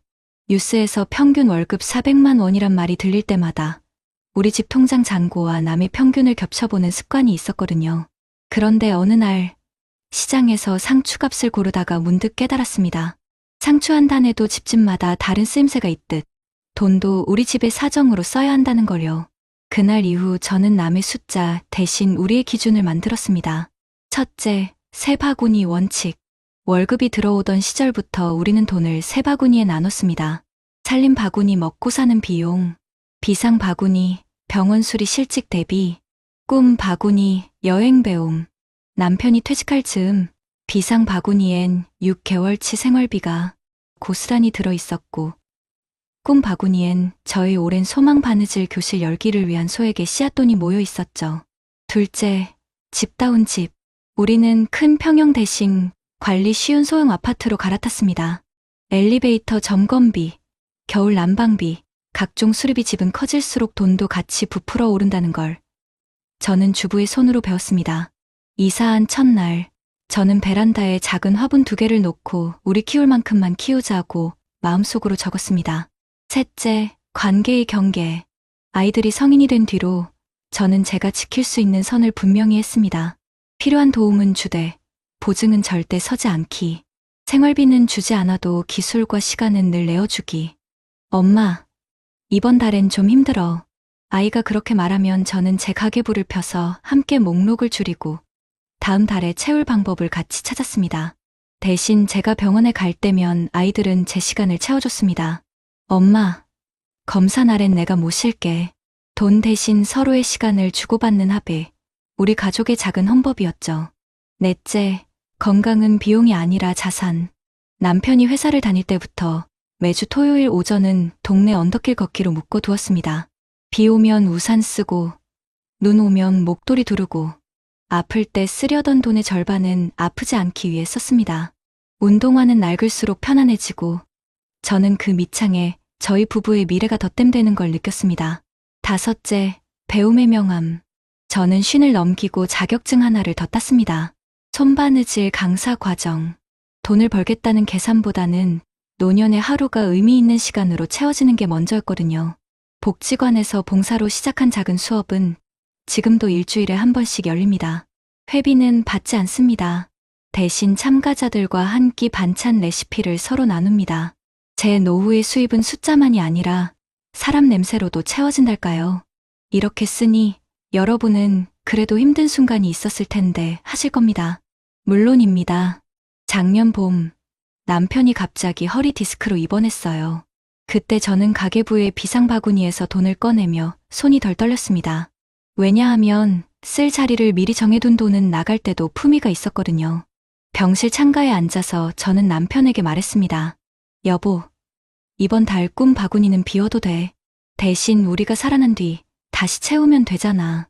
남편이 웃으며 고개를 끄덕이던 그 표정 의지와 안도가 섞인 눈빛을 저는 아직도 기억합니다. 가끔은 유혹도 있었죠. 친구가 요즘 수익률 좋다며 고위험 투자를 권했을 때 저는 고무줄을 탁 하고 튕기며 답했습니다. 나는 우리 집 평균을 지킬래. 저 고무줄 소리는 저 자신에게 보내는 작은 경보음이자 안심 신호였습니다. 남들은 계단을 2칸씩 뛰어오르는 것 같아도 저는 1칸씩, 그러나 매일 올라가기로 했습니다. 저녁이 되면 거실 벽에 붙여둔 우리 집 평균표의 하루를 체크합니다. 웃음 3번, 감사 2번, 산책 30분, 지출 기록 1회, 연락 1통. 숫자는 작아도 꾸준함의 모양은 큽니다.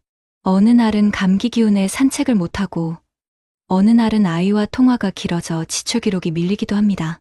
그러면 다음 날 살짝 더 채워 넣습니다. 평균은 남이 정해준 기준선이 아니라 우리가 살아가며 만드는 리듬이라는 걸 저는 이제 압니다. 우리 동네 성당 옆 공원에는 토요일이면 작은 벼룩시장이 섭니다. 그곳에서 저는 바느질 교실 친구들과 손수 만든 앞치마와 파우치를 무료로 나눠줍니다. 이거 김치 담글 때 입으세요. 받아드는 손마다 사연이 달라요. 혼자 사는 할아버지는 내 손이 느려서 김치 국물이 자꾸 흘러 하고 웃으셨고, 맞벌이 부부는 아이 미술가운으로 쓰면 되겠다 며 고마워했죠. 저는 그럴 때마다 생각합니다. 노후의 풍요는 통장 숫자만이 아니라 나눌 수 있는 손의 넉넉함에서 온다는 것을요. 밤, TV에서 또다시 평균 월급이 흘러나올 때 저는 리모컨을 내려놓습니다. 그리고 가죽 가계부의 맨 앞장에 쓰인 다짐을 한 번 더 읽습니다. 우리는 비교 대신 기록으로 산다. 기대 대신 습관으로 채운다. 불안 대신 준비로 나아간다. 손끝에 힘이 들어가고 마음이 가라앉습니다. 제 노후는 거창한 계획이 아니라 작은 반복의 총합이라는 것을 매일 확인하고 있으니까요. 어느 날 딸아이가 전화를 했습니다. 엄마, 전세 올랐어. 조금만 도와줄 수 있어? 저는 잠깐 숨을 고르고 조용히 말했습니다. 엄마가 줄 수 있는 건 지금 이만큼이야. 대신 다음 주말에 같이 집을 더 찾아보자. 이사 비용은 엄마 시간이랑 발품으로 도울게. 딸아이는 한숨 같던 숨을 내뱉고 웃었습니다. 엄마, 역시 엄마답다.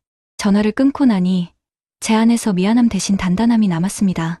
사랑은 무한정 내어주는 것이 아니라 무너지지 않게 나누는 것이라는 걸 저는 제 노후의 첫 장에서부터 배워왔으니까요. 오늘도 저는 가계부의 고무줄을 다시 묶습니다. 툭 소리가 작게 울리고 저녁 찻잔에서 김이 오릅니다. 창밖 가로등 불빛이 식탁 귀퉁이를 부드럽게 비춥니다. 저는 천천히 생각합니다. 남의 평균이 아니라 우리 집의 평균으로 사는 법. 그 법을 지키다 보니 내일이 두렵지 않습니다. 삶이란 결국 내가 책임질 수 있는 만큼 사랑하고 내가 감당할 수 있는 만큼 꿈꾸는 일이니까요. 여기까지가 제 이야기의 앞부분입니다. 다음에는 우리 집 새 바구니가 진짜 위기를 어떻게 버텼는지, 그리고 제가 바느질 교실에서 만난 사람들과 서로의 밤을 어떻게 덜 외롭게 했는지를 들려드리겠습니다. 작년 여름 남편이 건강검진에서 심장협착 소견을 받았을 때 순간 제 머릿속이 하얘졌습니다. 수술은 아니지만 꾸준한 관리와 약물이 필요합니다. 의사의 차분한 설명에도 불구하고 병원비 계산서를 받아 들었을 때 심장이 쿵 내려앉는 듯했지요. 하지만 그 순간 저는 서랍 깊숙이 넣어두었던 비상 바구니 통장을 떠올렸습니다.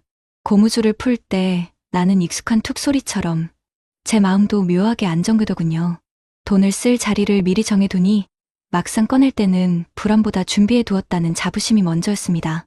병실 창가에 앉아 남편 손을 잡으며 말했지요. 여보, 우리가 이 순간을 위해 아껴왔잖아. 두려워하지 말고 같이 가자. 남편은 고개를 끄덕이며 제 손등을 쓰다듬었습니다. 그 촉감이 촘촘히 꿰맨 바느질 자국처럼 단단히 제 삶을 이어주었습니다.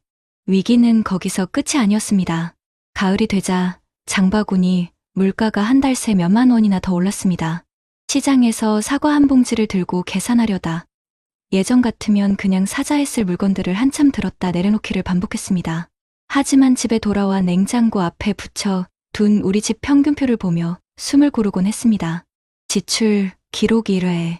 저는 장보기를 끝낸 날마다 영수증을 붙여놓고 아내이자 엄마의 책임이 아닌 우리 가족의 합의로 이 상황을 기록했습니다. 덕분에 불평보다 대화가 많아졌습니다. 딸은 직접 반찬을 만들며 엄마, 된장국은 제가 할게요. 라고 했고 아들은 배달 알바를 하며 이번 달 교통비는 내가 낼게. 라며 의젓한 모습을 보여주었습니다. 어려움은 여전했지만 가족 모두가 평균을 함께 지킨다는 사실이 제 마음을 든든하게 했습니다. 동네 복지관에서 운영하는 바느질 교실도 저를 지탱해주는 힘이었습니다. 한 번은 수업에 나오는 70대 아주머니가 그러셨어요. 서정 씨, 지난번 앞치마 아직도 잘 쓰고 있어.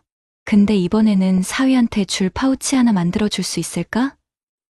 그 말에 저는 웃으며 바늘을 꿰었습니다. 우리가 만든 작은 천 조각들이 누군가의 삶 속에서 작은 힘이 되는 순간, 그것은 통장 숫자와는 비교할 수 없는 행복이었습니다. 그리고 저는 그곳에서 비슷한 나이의 동료들과 함께 노후의 외로움은 손끝에서 풀린다는 말을 몸소 느꼈습니다. 겨울이 깊어가던 어느 날, 딸이 전화를 걸어왔습니다. 엄마, 집값이 또 올랐어요. 저희 부부가 더 이상은 감당이 안 돼요. 순간 제 마음은 무거웠습니다. 하지만 저는 차분히 말했지요. 엄마가 당장 큰 돈은 못 줘. 대신 이번 주말에 같이 발품 팔아서 더 나은 전셋집을 찾아보자. 실제로 우리는 토요일 하루 종일 발바닥이 얼얼해질 정도로 부동산을 돌며 집을 봤습니다. 점심으로 먹은 김밥 한 줄이 그렇게 맛있을 수가 없었죠. 그날 저녁 딸이 제 손을 꼭 잡으며 말했습니다. 엄마, 돈보다 시간이 더 큰 힘이었어요. 저는 그 말을 들으며 제 선택이 옳았음을 다시 한번 확인했습니다. 노후의 자산은 돈뿐 아니라 함께 써주는 시간이라는 걸요. 남편이 퇴원한 후 우리는 매일 저녁 30분씩 걷기를 다시 시작했습니다. 처음에는 숨이 차서 자꾸 멈추던 남편이 어느 순간 저보다 앞서 걷기 시작했습니다. 땀방울이 이마를 타고 흘러내리는 모습을 보며 저는 속으로 다짐했습니다. 그래, 이게 우리가 지켜야 할 진짜 평균이지. 하루에 30분 함께 걷는 이 시간, 평균 월급, 평균 연금보다 훨씬 값진 우리 집의 평균이었습니다. 시간은 흘러 제 바느질 교실은 이제 10명이 넘는 사람들이 찾아옵니다. 어떤 이는 남편을 잃고 혼자 사는 슬픔을 견디려 오고 어떤 이는 손자에게 줄 앞치마를 만들며 미소 짓습니다.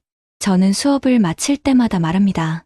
여러분, 우리가 바느질로 꿰매는 건 천 조각이 아니라 우리 삶의 구멍이에요. 사람들은 고개를 끄덕이며 서로의 어깨를 다독입니다. 그렇게 우리는 숫자가 아닌 사람의 온기로 노후를 살아가고 있습니다. 이제 저는 압니다. 노후의 행복은 얼마를 버느냐가 아니라 내가 가진 것을 어떻게 지키고 나누느냐에 달려 있습니다. 사원증을 붙잡고 과거에 매달렸던 날들도 있었지만 저는 고무줄로 묶인 가계부와 바느질 교실, 그리고 가족의 따뜻한 손길 덕분에 비교 대신 감사, 불안 대신 준비로 살아가고 있습니다. 여러분, 혹시 지금도 남과 비교하며 자책하고 계신가요? 숫자가 말해주는 평균이 아니라 여러분만의 평균을 세워보세요. 저는 오늘도 작은 바늘 하나로 제 삶을 꿰매며 그 평균을 지키고 있습니다. 그리고 감히 말할 수 있습니다. 이 길이야말로 제가 꿈꾸던 행복한 노후입니다. 여러분, 우리가 흔히 뉴스에서 듣는 평균 월급 400만 원 시대라는 말, 과연 우리 삶을 그대로 보여주고 있을까요? 실제로 들여다보면 그렇지 않습니다. 국내 통계청이 발표한 2024년 가계금융복지조사 결과를 보면 근로소득자의 중위소득은 약 270만 원 수준에 불과했습니다. 즉 절반의 사람들은 이보다 적게 벌고 있다는 뜻이지요. 평균이 아닌 중위값을 봐야 현실이 드러난다는 이야기가 괜히 나온 게 아닙니다. 또 고용노동부 자료를 보면 2023년 기준 대기업 정규직 근로자의 월 평균 임금은 약 570만 원 수준인데 중소기업 근로자는 290만 원 안팎에 머물고 있었습니다. 무려 2배 가까운 차이. 그러니 대부분이 속한 중소기업 현실에서는 평균 월급 400만 원이라는 수치가 피부에 와닿지 않는 겁니다. 통계청의 고령자 통계에 따르면 2023년 우리나라 65세 이상 노인의 상대적 빈곤율은 40%를 웃돌아 OECD 회원국 중 가장 높은 수준으로 집계되었습니다. 다시 말해 2명 중 1명 가까이가 최저 생계비에도 못 미치는 삶을 살고 있다는 사실이지요. 여기에 물가 압박까지 더해집니다. 한국은행이 발표한 2025년 8월 소비자 물가 상승률은 전년 동월 대비 1.67%였는데 수치만 보면 안정된 것처럼 보이지만 실제 체감은 훨씬 더 큽니다. 특히 식료품, 외식, 의료비 같은 노년층 필수 지출 품목은 훨씬 더 높은 상승률을 기록했기 때문입니다. 실제 한국보건사회연구원의 보고서에서도 노인 가구의 소비 중 40% 이상이 건강 관련 지출에 쓰이고 있다는 분석이 나왔습니다. 고령층이 돈을 벌 기회는 줄어드는데 꼭 필요한 지출은 오히려 가파르게 늘어나는 구조적 모순 속에 놓여 있다는 겁니다. 또한 국민연금의 한계도 분명히 드러납니다. 국민연금공단이 공개한 2024년 연금 수급자 현황을 보면 전체 수급자의 절반 이상이 매달 100만 원 미만을 받고 있었습니다. 실제로 수급액 평균은 약 62만 원 수준이었고 최소 가입 기간을 채우지 못한 이들은 30만 원 안팎에 그쳤습니다. 한 달 생활비가 최소 180만 원에서 220만 원은 들어간다는 통계청의 노인가계 지출 자료를 떠올려 보면 연금만으로는 턱없이 부족한 수준이지요. 해외와 비교해봐도 한국의 노후 소득 대체율은 낮습니다.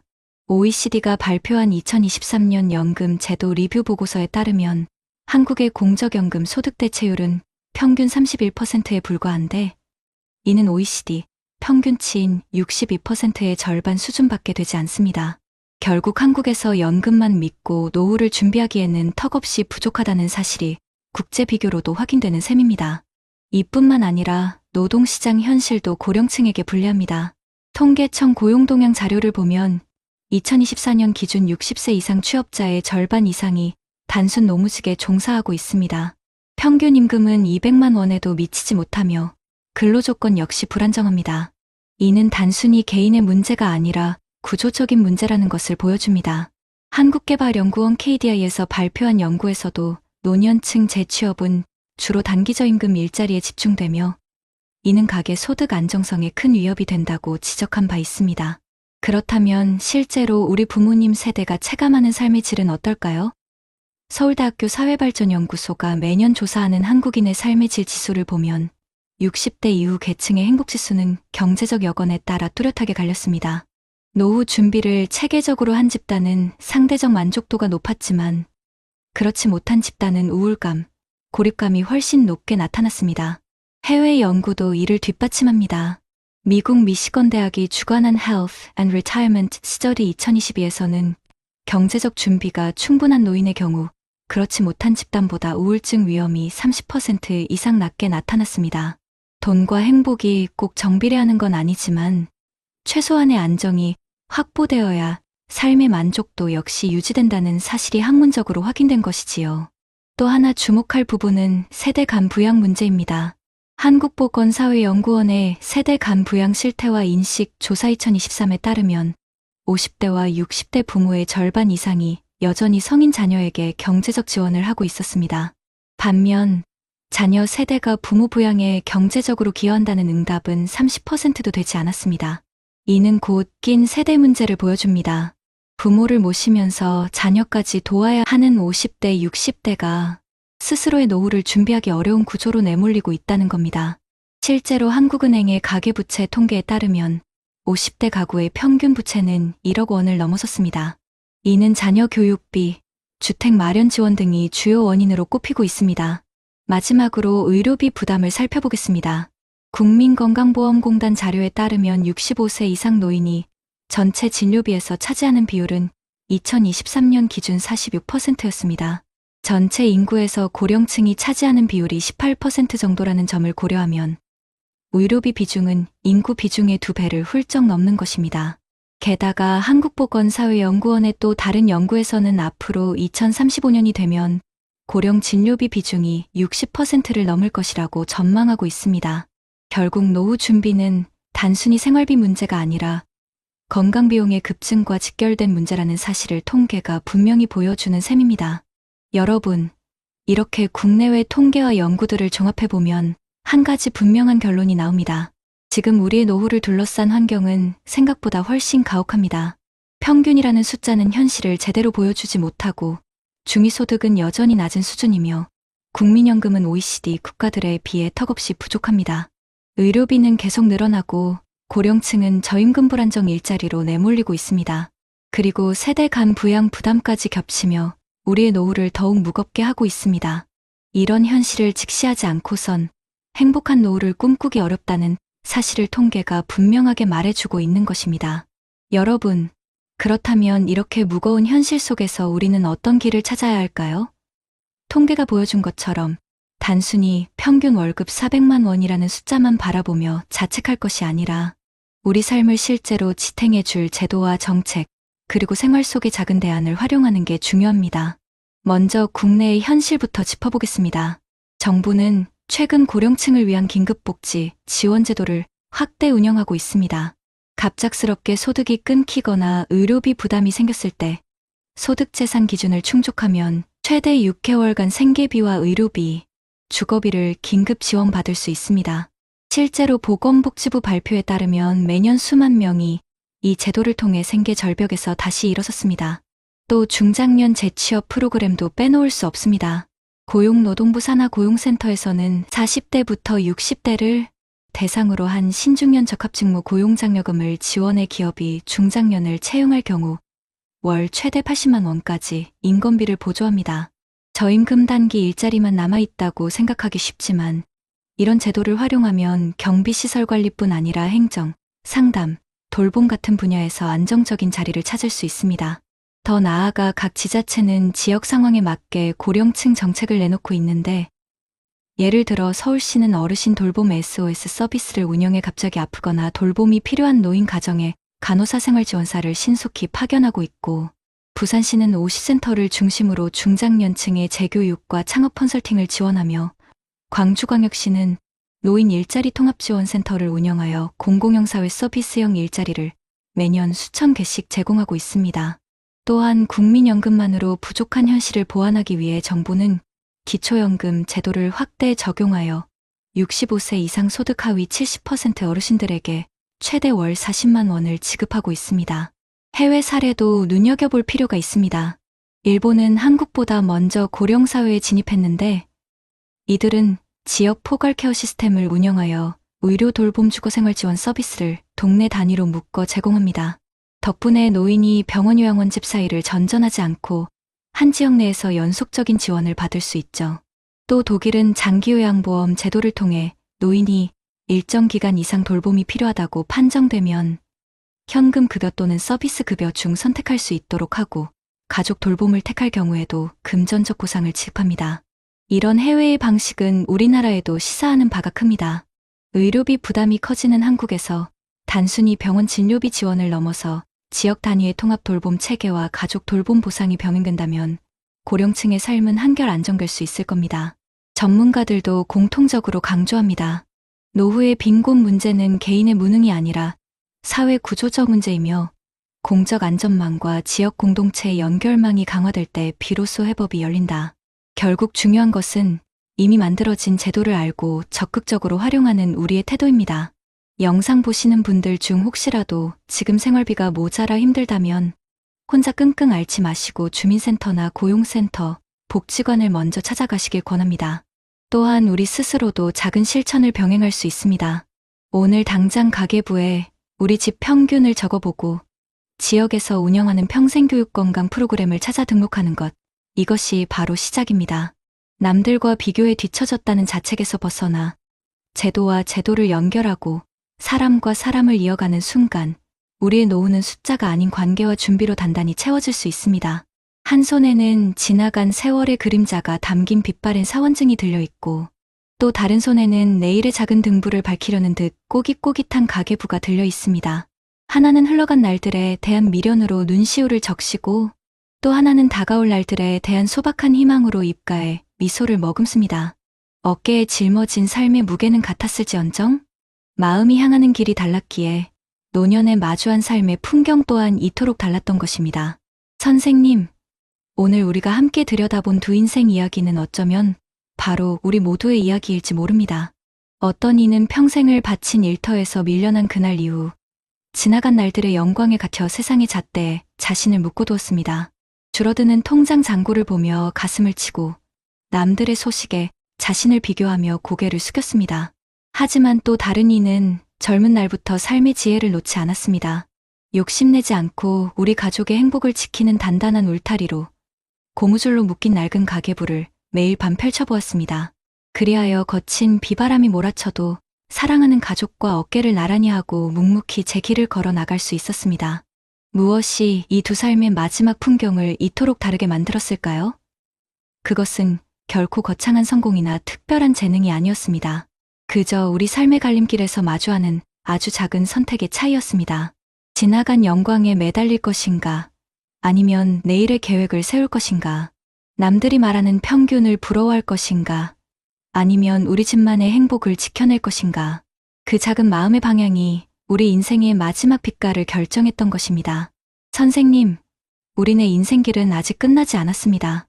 50이 넘고 60을 지나 70을 바라보는 오늘의 우리에게도 여전히 새로운 아침은 밝아옵니다.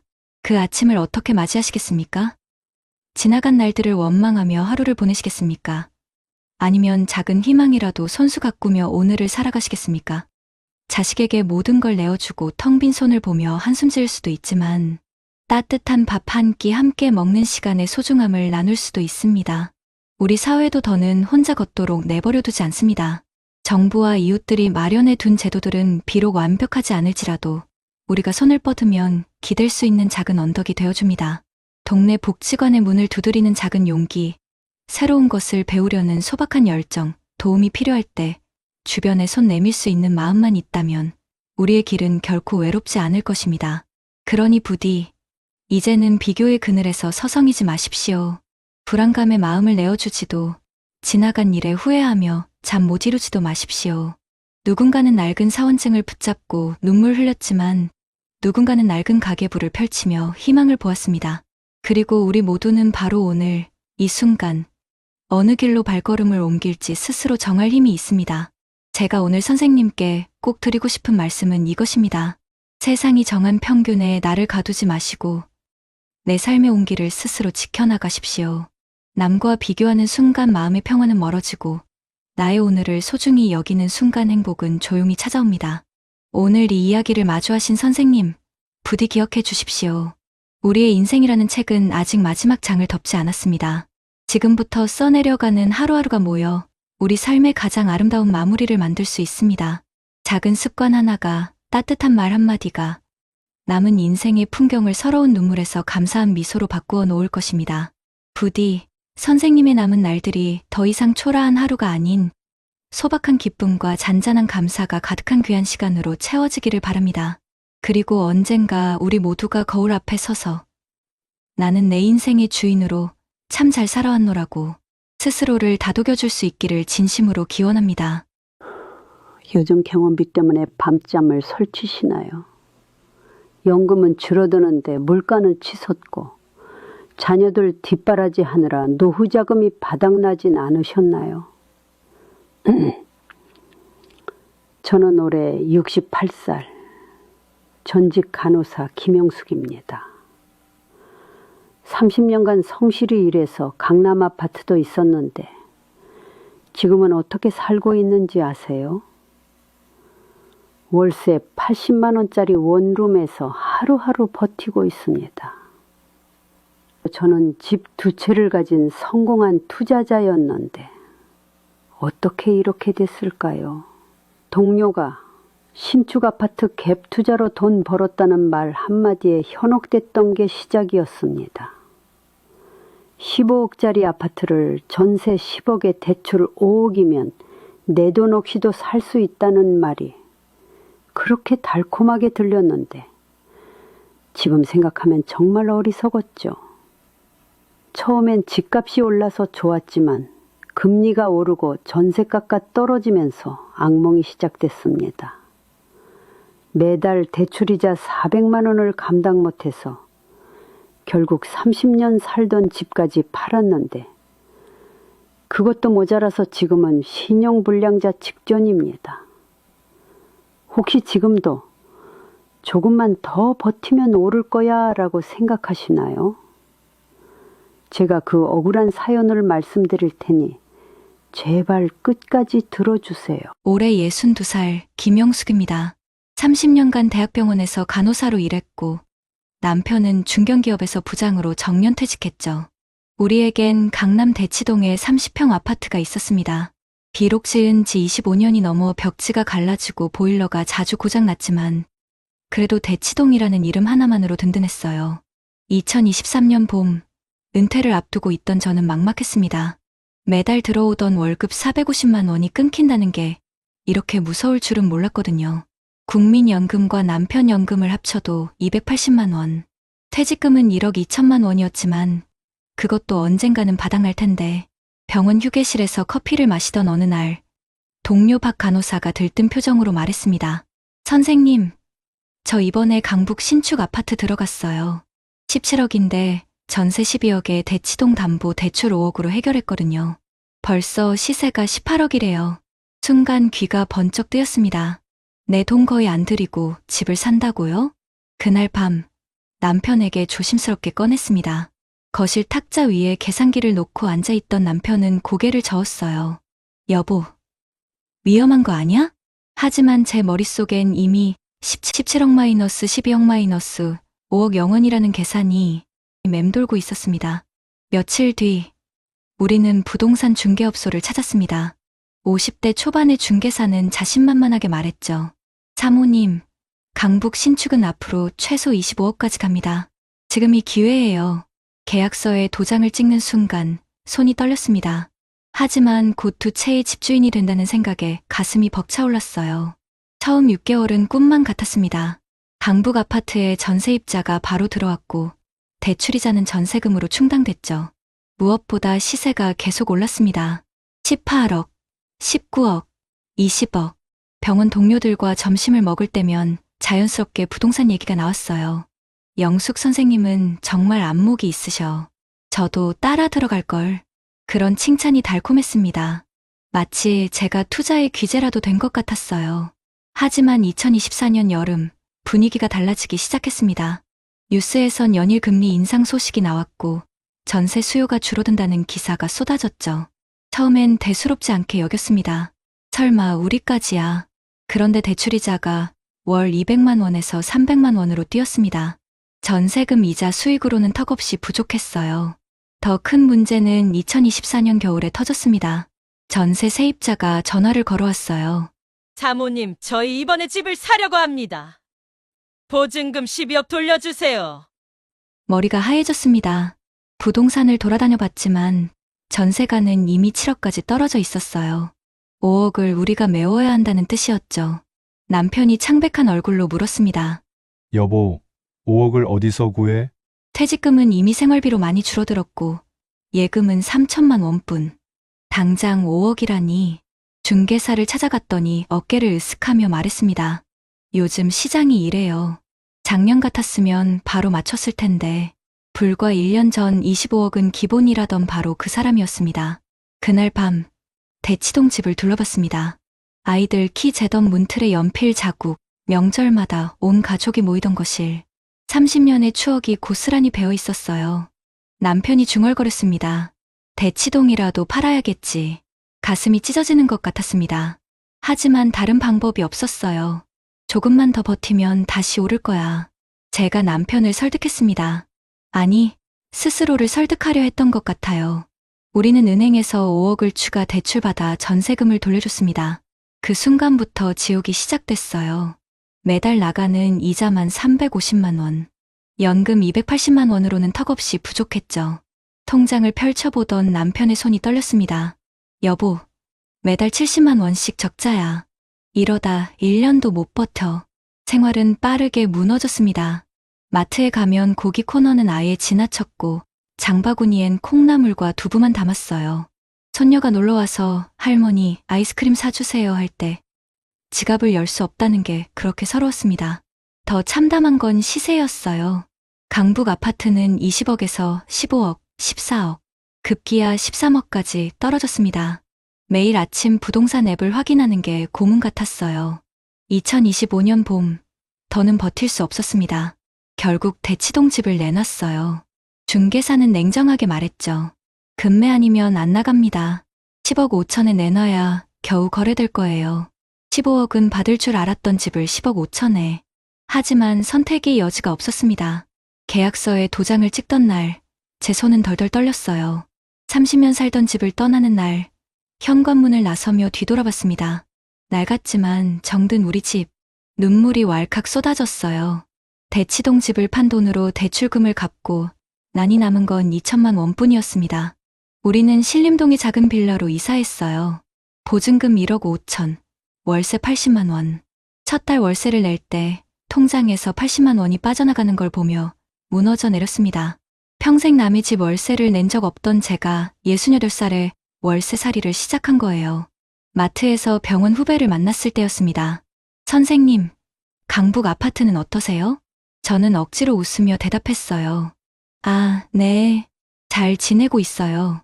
집을 다 잃고 월세살이 한다는 말은 차마 할 수 없었습니다. 그런데 더 큰 시련이 기다리고 있었어요. 강북 아파트도 결국 처분해야 했습니다. 매달 대출이자를 낼 수 없었거든요.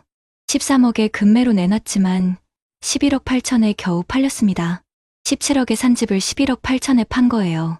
대출금을 다 갚고 나니 손에 쥔 건 아무것도 없었습니다. 아니, 오히려 마이너스였죠. 지금 우리 부부의 전 재산은 빌라 보증금 1억 5천만 원과 통장에 800만 원이 전부입니다. 매달 월세 80만 원, 관리비 15만 원, 생활비, 연금 280만 원으로는 빠듯해요. 어제는 남편이 편의점 아르바이트를 알아보러 나갔습니다. 70살 남편이 최저시급 1030원을 받으며 일해야 하는 현실.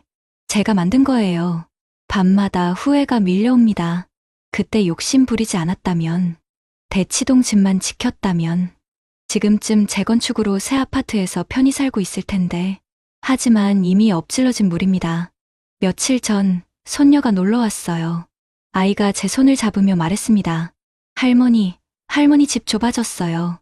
전에 집이 더 좋았는데. 순간 눈물이 핑 돌았지만 억지로 웃으며 대답했어요.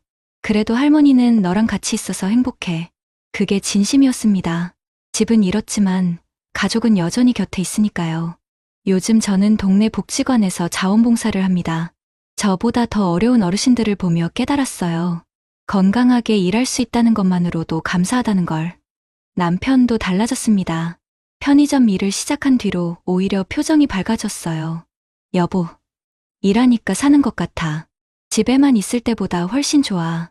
비록 작은 빌라지만 저녁마다 된장찌개 끓여놓고 남편을 기다리는 일상. 그게 이제는 소중합니다. 제 이야기를 들으신 분들께 간절히 부탁드립니다. 노후 자산에 욕심 부리지 마세요. 특히 담보대출로 투자하는 건 절대 금물입니다. 남이 성공담에 현혹되지 마세요. 그 사람에겐 운이 따랐을 수도 있고 숨겨진 조건이 있을 수도 있습니다. 무엇보다 지금 가진 것의 소중함을 아세요. 저처럼 다 잃고 나서야 깨닫지 마시고요. 오늘도 저는 80만 원짜리 월세방에서 하루를 시작합니다. 하지만 포기하지 않았어요. 아직 건강하고 사랑하는 가족이 있으니까요. 혹시 지금 투자 욕심에 흔들리고 계신가요? 제 빈 통장을 보여드리고 싶습니다. 욕심이 만든 빈 통장. 하지만 이제는 다시 채워나갈 겁니다. 천천히. 하지만 정직하게. 어떠시나요? 위의 사례는 정말 비참하고 서글픈 인생 아닌가요? 하지만 지금부터 소개해드리는 사례는 정반대의 선택으로 행복한 노후를 보내고 있는 분을 소개해드리겠습니다. 저는 올해 67살 박정희입니다. 30년간 초등학교 교사로 일했고 남편은 시청 공무원으로 정년퇴직했죠. 우리도 서울 노원구에 32평 아파트가 있었습니다. 지은 지 20년 넘은 낡은 아파트였지만 우리 가족의 보금자리였어요. 2023년 봄, 은퇴를 앞두고 저도 불안했습니다. 하지만 저는 앞선 사례의 김영숙 씨와는 다른 선택을 했죠. 교무실에서 동료 교사가 흥분된 목소리로 말했습니다. 정희 선생님, 저 이번에 갭 투자로 집 샀어요. 대출 받아서 전세 끼고 들어갔는데 벌써 시세가 올랐대요. 순간 귀가 솔깃했지만 저는 조용히 물었습니다. 그래? 대출이자는 감당할 만해? 아, 그게 좀 부담스럽긴 한데 집값이 계속 오르니까 괜찮을 거예요. 그날 저녁 남편에게 그 얘기를 했더니 남편이 진지하게 말했어요. 여보, 우리는 이미 집이 있잖아. 욕심내지 말자. 사실 저도 같은 생각이었습니다. 우리에겐 이미 충분했으니까요. 대신 저희는 다른 준비를 시작했습니다. 먼저 저희의 노후 자산을 꼼꼼히 계산해 봤어요. 제 교원연금 월 220만 원, 남편 공무원 연금 월 180만 원. 이것만으로도 매달 400만 원의 고정 수입이 있었고, 여기에 평생 아껴 모은 저축 2억 원이 있었습니다. 저희 공무원 부부는 퇴직금이 없는 대신 이렇게 성실하게 부어온 연금과 저축만으로도 충분하다고 생각했어요. 은행 상담사를 만나 조언을 구했습니다. 선생님, 연금이 탄탄하시네요. 목돈은 안전하게 나눠서 관리하시는 게 좋겠습니다. 우리는 1억 5천은 정기예금에, 나머지 5천만 원은 비상금으로 보통예금에 넣어두었습니다. 2024년 주변에서 갭 투자 열풍이 불었습니다. 친구들 모임에서도 그 얘기뿐이었어요. 정희야, 너도 해봐. 지금이 기회야. 하지만 저는 웃으며 고개를 저었습니다. 난 지금도 충분해. 욕심내다 잃을까봐 무서워. 실제로 불안한 소식들이 들려왔어요. 금리가 오르고 전세가가 떨어진다는 뉴스가 연일 나왔죠. 그때 남편이 제안했습니다. 여보, 우리 집 리모델링이나 하자. 낡은 곳도 고치고. 좋은 생각이었어요. 3천만 원을 들여 화장실과 주방을 새로 했습니다. 20년 만에 집이 새 집처럼 변했죠. 무엇보다 우리는 건강에 투자했습니다. 매년 종합검진을 받고 일주일에 3번씩 함께 등산을 다녔어요. 동네 수영장에도 등록했죠.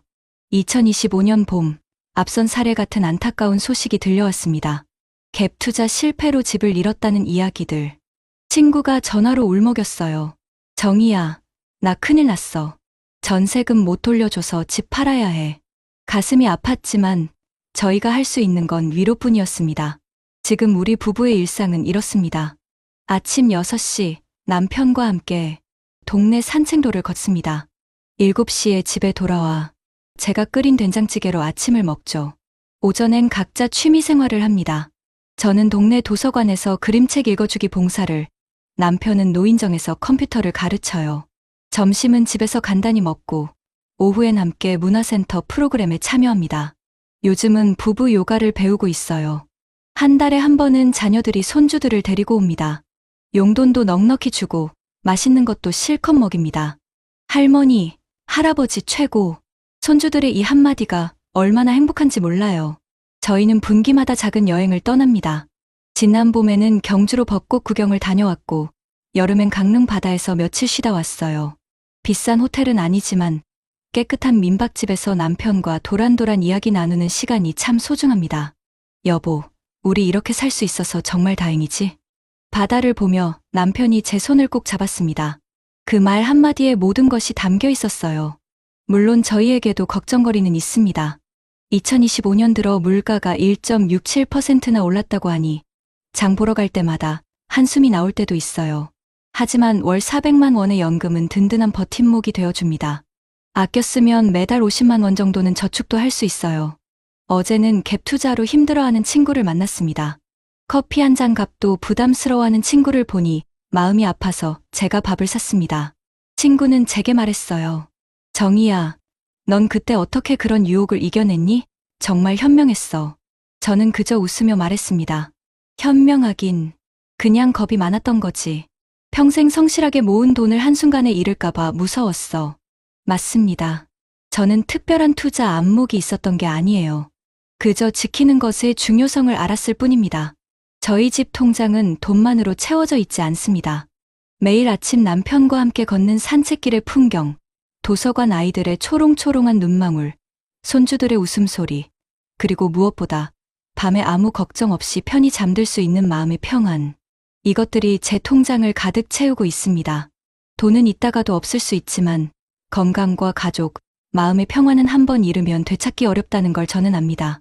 제 이야기를 들으시는 여러분께 감히 말씀드립니다. 노후는 불리는 시기가 아니라 지키는 시기입니다. 땀 흘려 모은 소중한 자산을 위험한 곳에 던지지 마세요. 남의 성공담이 내 것이 될 거라는 환상을 버리세요. 세상에 공짜는 없습니다. 달콤한 유혹 뒤에는 반드시 가시가 숨어 있습니다.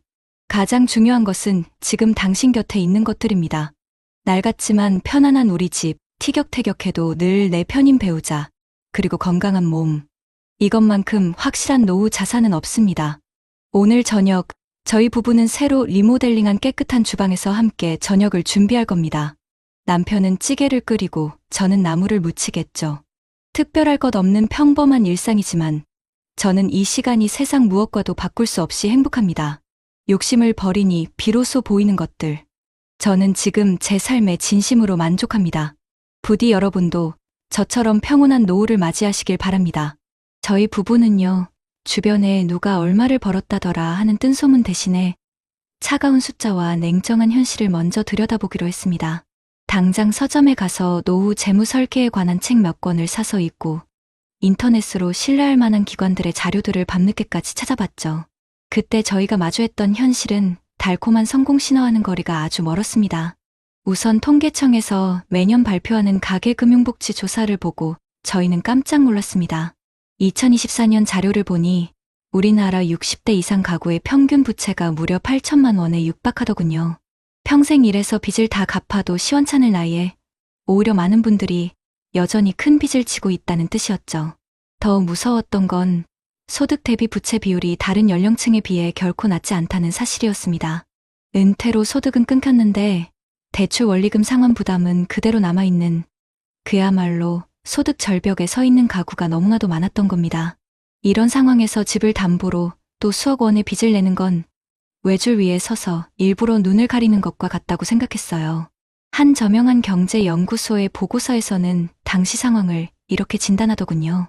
금리 인상기에는 부동산과 같은 자산 가치의 변동성이 극도로 커지며 특히 레버리지, 즉 빚을 이용한 투자는 자산을 불리는 지렛대가 아니라 가계를 무너뜨리는 망치가 될 수 있다고요. 실제로 한국은행의 자료를 보면 기준금리가 단 1%만 올라도 가계가 추가로 부담해야 할 이자가 수십조 원에 달한다는 분석이 있었습니다. 월 400만 원의 연금으로 사는 저희에게 매달 수백만 원의 이자 폭탄은 감당할 수 없는 재앙이었습니다. 더 깊이 파고들다 보니 이건 단순히 경제만의 문제가 아니라는 걸 깨달았습니다. 해외의 유명한 행동경제학 연구들을 찾아보니 사람들이 왜 이런 위험한 투자에 빠지는지에 대한 설명이 있더군요. 노벨 경제학상을 받은 한 심리학자의 이론에 따르면 사람은 이익을 얻는 기쁨보다 손실을 보는 고통을 훨씬 더 크게 느낀다고 합니다. 이걸 손실 회피 성향이라고 부르더군요. 저희 같은 은퇴자에게 이 이론을 적용해보면 답은 명확했습니다. 투자를 통해 1억을 더 버는 기쁨보다 평생 모은 자산 1억을 잃는 고통이 정신적으로 몇 배는 더 파괴적이라는 거죠. 노후 자산은 한 번 잃으면 다시 벌 기회조차 없으니까요. 그런데 왜 사람들은 투자를 할까요? 바로 군중심리 때문이었습니다. 주변 사람들이 모두 부동산으로 돈을 버는 것처럼 보이면 나만 뒤처지는 것 같은 불안감, 즉 포모에프오에모 현상을 느끼게 되고 결국 비이성적인 판단을 내리게 된다는 겁니다. 한국보건사회연구원의 한 보고서에서도 비슷한 지적이 있었습니다. 우리나라 노년층이 금융사기나 고위험 투자에 취약한 이유 중 하나로 사회적 관계망에서 오는 압박감을 꼽았습니다. 친구 따라 강남 가듯 옆집 사람이 투자로 성공했다는 말 한마디에 평생 모은 노후 자금을 섣불리 던지는 경우가 비일비재하다는 분석이었죠. 그 글을 읽으며 남편과 저는 서로의 얼굴을 마주봤습니다. 여보, 우리 친구들 이야기에 흔들리지 말고 우리만의 원칙을 세우자. 첫째, 노후 자산으로는 절대 빚을 내지 않는다. 둘째, 모르는 분야에는 절대 투자하지 않는다. 셋째, 우리 집은 투자의 대상이 아니라 우리 삶의 터전임을 잊지 않는다. 그날 밤, 저희는 꽉 찬 통장을 만드는 것보다 텅 빈 마음으로 잠들지 않는 것이 훨씬 더 중요하다는 사실을 가슴 깊이 새겼습니다. 그래서 저희는 뜬구름 잡는 투자 계획서 대신 낡은 우리 집의 리모델링 견적서를 받아 들었던 겁니다. 모래 위에 성을 쌓기보다 우리가 가진 단단한 성을 더 아늑하고 튼튼하게 보수하는 쪽을 선택한 거죠. 그렇다면 여러분, 저처럼 특별한 연금이 없거나 이미 경제적 어려움에 처한 분들은 어떻게 해야 할까요? 그저 한숨만 쉬며 운명을 탓해야 할까요? 절대 그렇지 않습니다. 제가 은퇴를 준비하며 알게 된 사실은 우리가 몰라서 찾아가지 못할 뿐. 대한민국 정부와 우리 동네 지자체에는 생각보다 든든한 안전망글이 마련되어 있다는 겁니다. 전문가들은 이구동성으로 말합니다. 노후 위기의 첫 번째 해결책은 고립에서 벗어나 도움을 요청하는 용기라고요. 우선 빚이나 재무 문제로 밤잠을 설치는 분들이 계시다면 당장 서민금융진흥원의 문을 두드려 보세요. 이곳은 나라에서 운영하는 기관이라 광고나 상품 판매 걱정 없이 내 상황을 솔직하게 털어놓을 수 있는 곳입니다. 노후준비 종합상담을 신청하면 전문가가 1대1로 만나서 내 부채 상황을 분석해주고 이자를 줄일 수 있는 채무 조정 방법이나 정부의 저금리 대출 상품을 연결해줍니다. 혼자 끙끙 앓으면 절망밖에 보이지 않지만 전문가와 함께 재무 계획을 다시 세우면 아직 길이 있구나 하는 희망을 찾을 수 있습니다. 집 문제도 마찬가지입니다. 저처럼 낡았지만 소중한 내 집 한 채가 전 재산인 분들이 많으시죠. 이 집을 담보로 위험한 투자를 할 게 아니라 나라에서 보증하는 주택연금 역저당을 활용하는 것이 현명한 방법입니다. 만 55세 이상이면 내 집에 평생 살면서 집값을 담보로 매달 연금을 받을 수 있는 제도죠. 한 재무 전문가는 자녀에게 집을 물려주려는 생각 때문에 노후를 빈곤하게 보내는 것이야말로 자녀에게 가장 큰 마음의 짐을 안겨주는 것이라고 강조합니다. 부모가 안정된 노후를 보내는 것이야말로 최고의 상속이라는 뜻이죠. 또한 각 구청마다 있는 주거안심종합센터에 방문하면 전월세 보증금 문제에 대한 법률 상담을 무료로 받거나 저렴한 공공임대주택 정보를 얻을 수도 있습니다.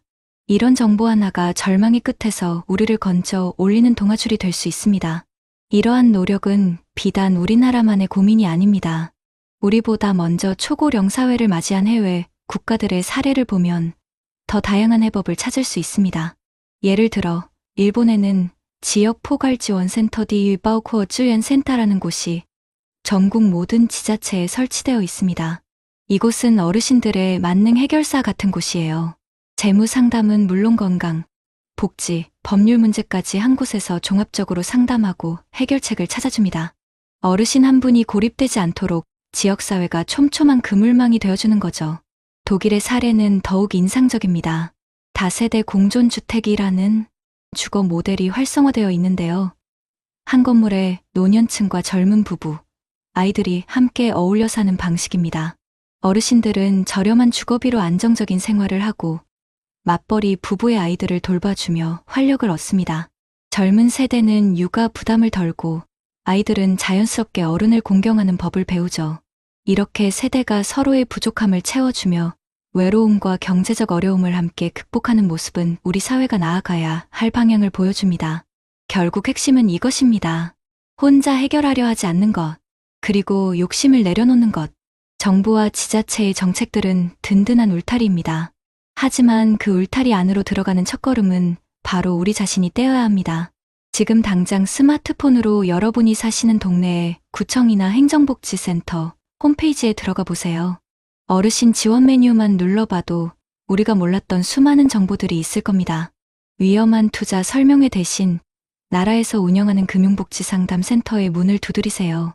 여러분의 평온한 저녁이 불확실한 대박의 꿈보다 훨씬 더 소중합니다. 부디 그 평온함을 지켜내시길 진심으로 바랍니다. 한평생 허리 굽혀 무엇을 주었나 돌아보니 어떤 이는 모래알을 쥐었다가 바람에 흩날리고 어떤 이는 작은 온기를 품었다가 마음을 데웁니다. 욕심이란 이름의 씨앗은 가시덤불을 키워내고 만족이란 이름의 씨앗은 그늘 짙은 나무를 키웁니다. 황혼의 문턱에서 텅 빈 통장이 아닌 꽉 찬 마음을 남기는 삶, 그것이 우리가 평생토록 가꿔야 할 진짜 행복이었습니다. 오늘 우리는 이 시처럼 너무나 다른 두 분의 삶을 만났습니다. 한 분은 조금만 덜하는 한순간의 욕심에 평생을 바쳐 쌓아 올린 성을 한꺼번에 잃어버렸습니다. 그분이 잃은 것은 단순히 집 두 채와 돈이 아니었습니다. 평생 성실하게 살아왔다는 자부심, 남편 앞에서 당당했던 아내의 미소, 그리고 손주에게 아이스크림 하나 마음껏 사주지 못하는 할머니의 서러운 마음이었습니다. 차가운 월세방에서 밤마다 되새기는 메아리 없는 후회는 빈 통장보다 더 아프게 그분의 가슴을 파고들었을 겁니다. 하지만 다른 한 분은 이만하면 충분하다는 작은 만족을 선택했습니다. 남들이 더 높은 곳을 향해 달려갈 때 그분은 곁에 있는 남편의 손을 잡고 낡은 집을 쓸고 닦았습니다.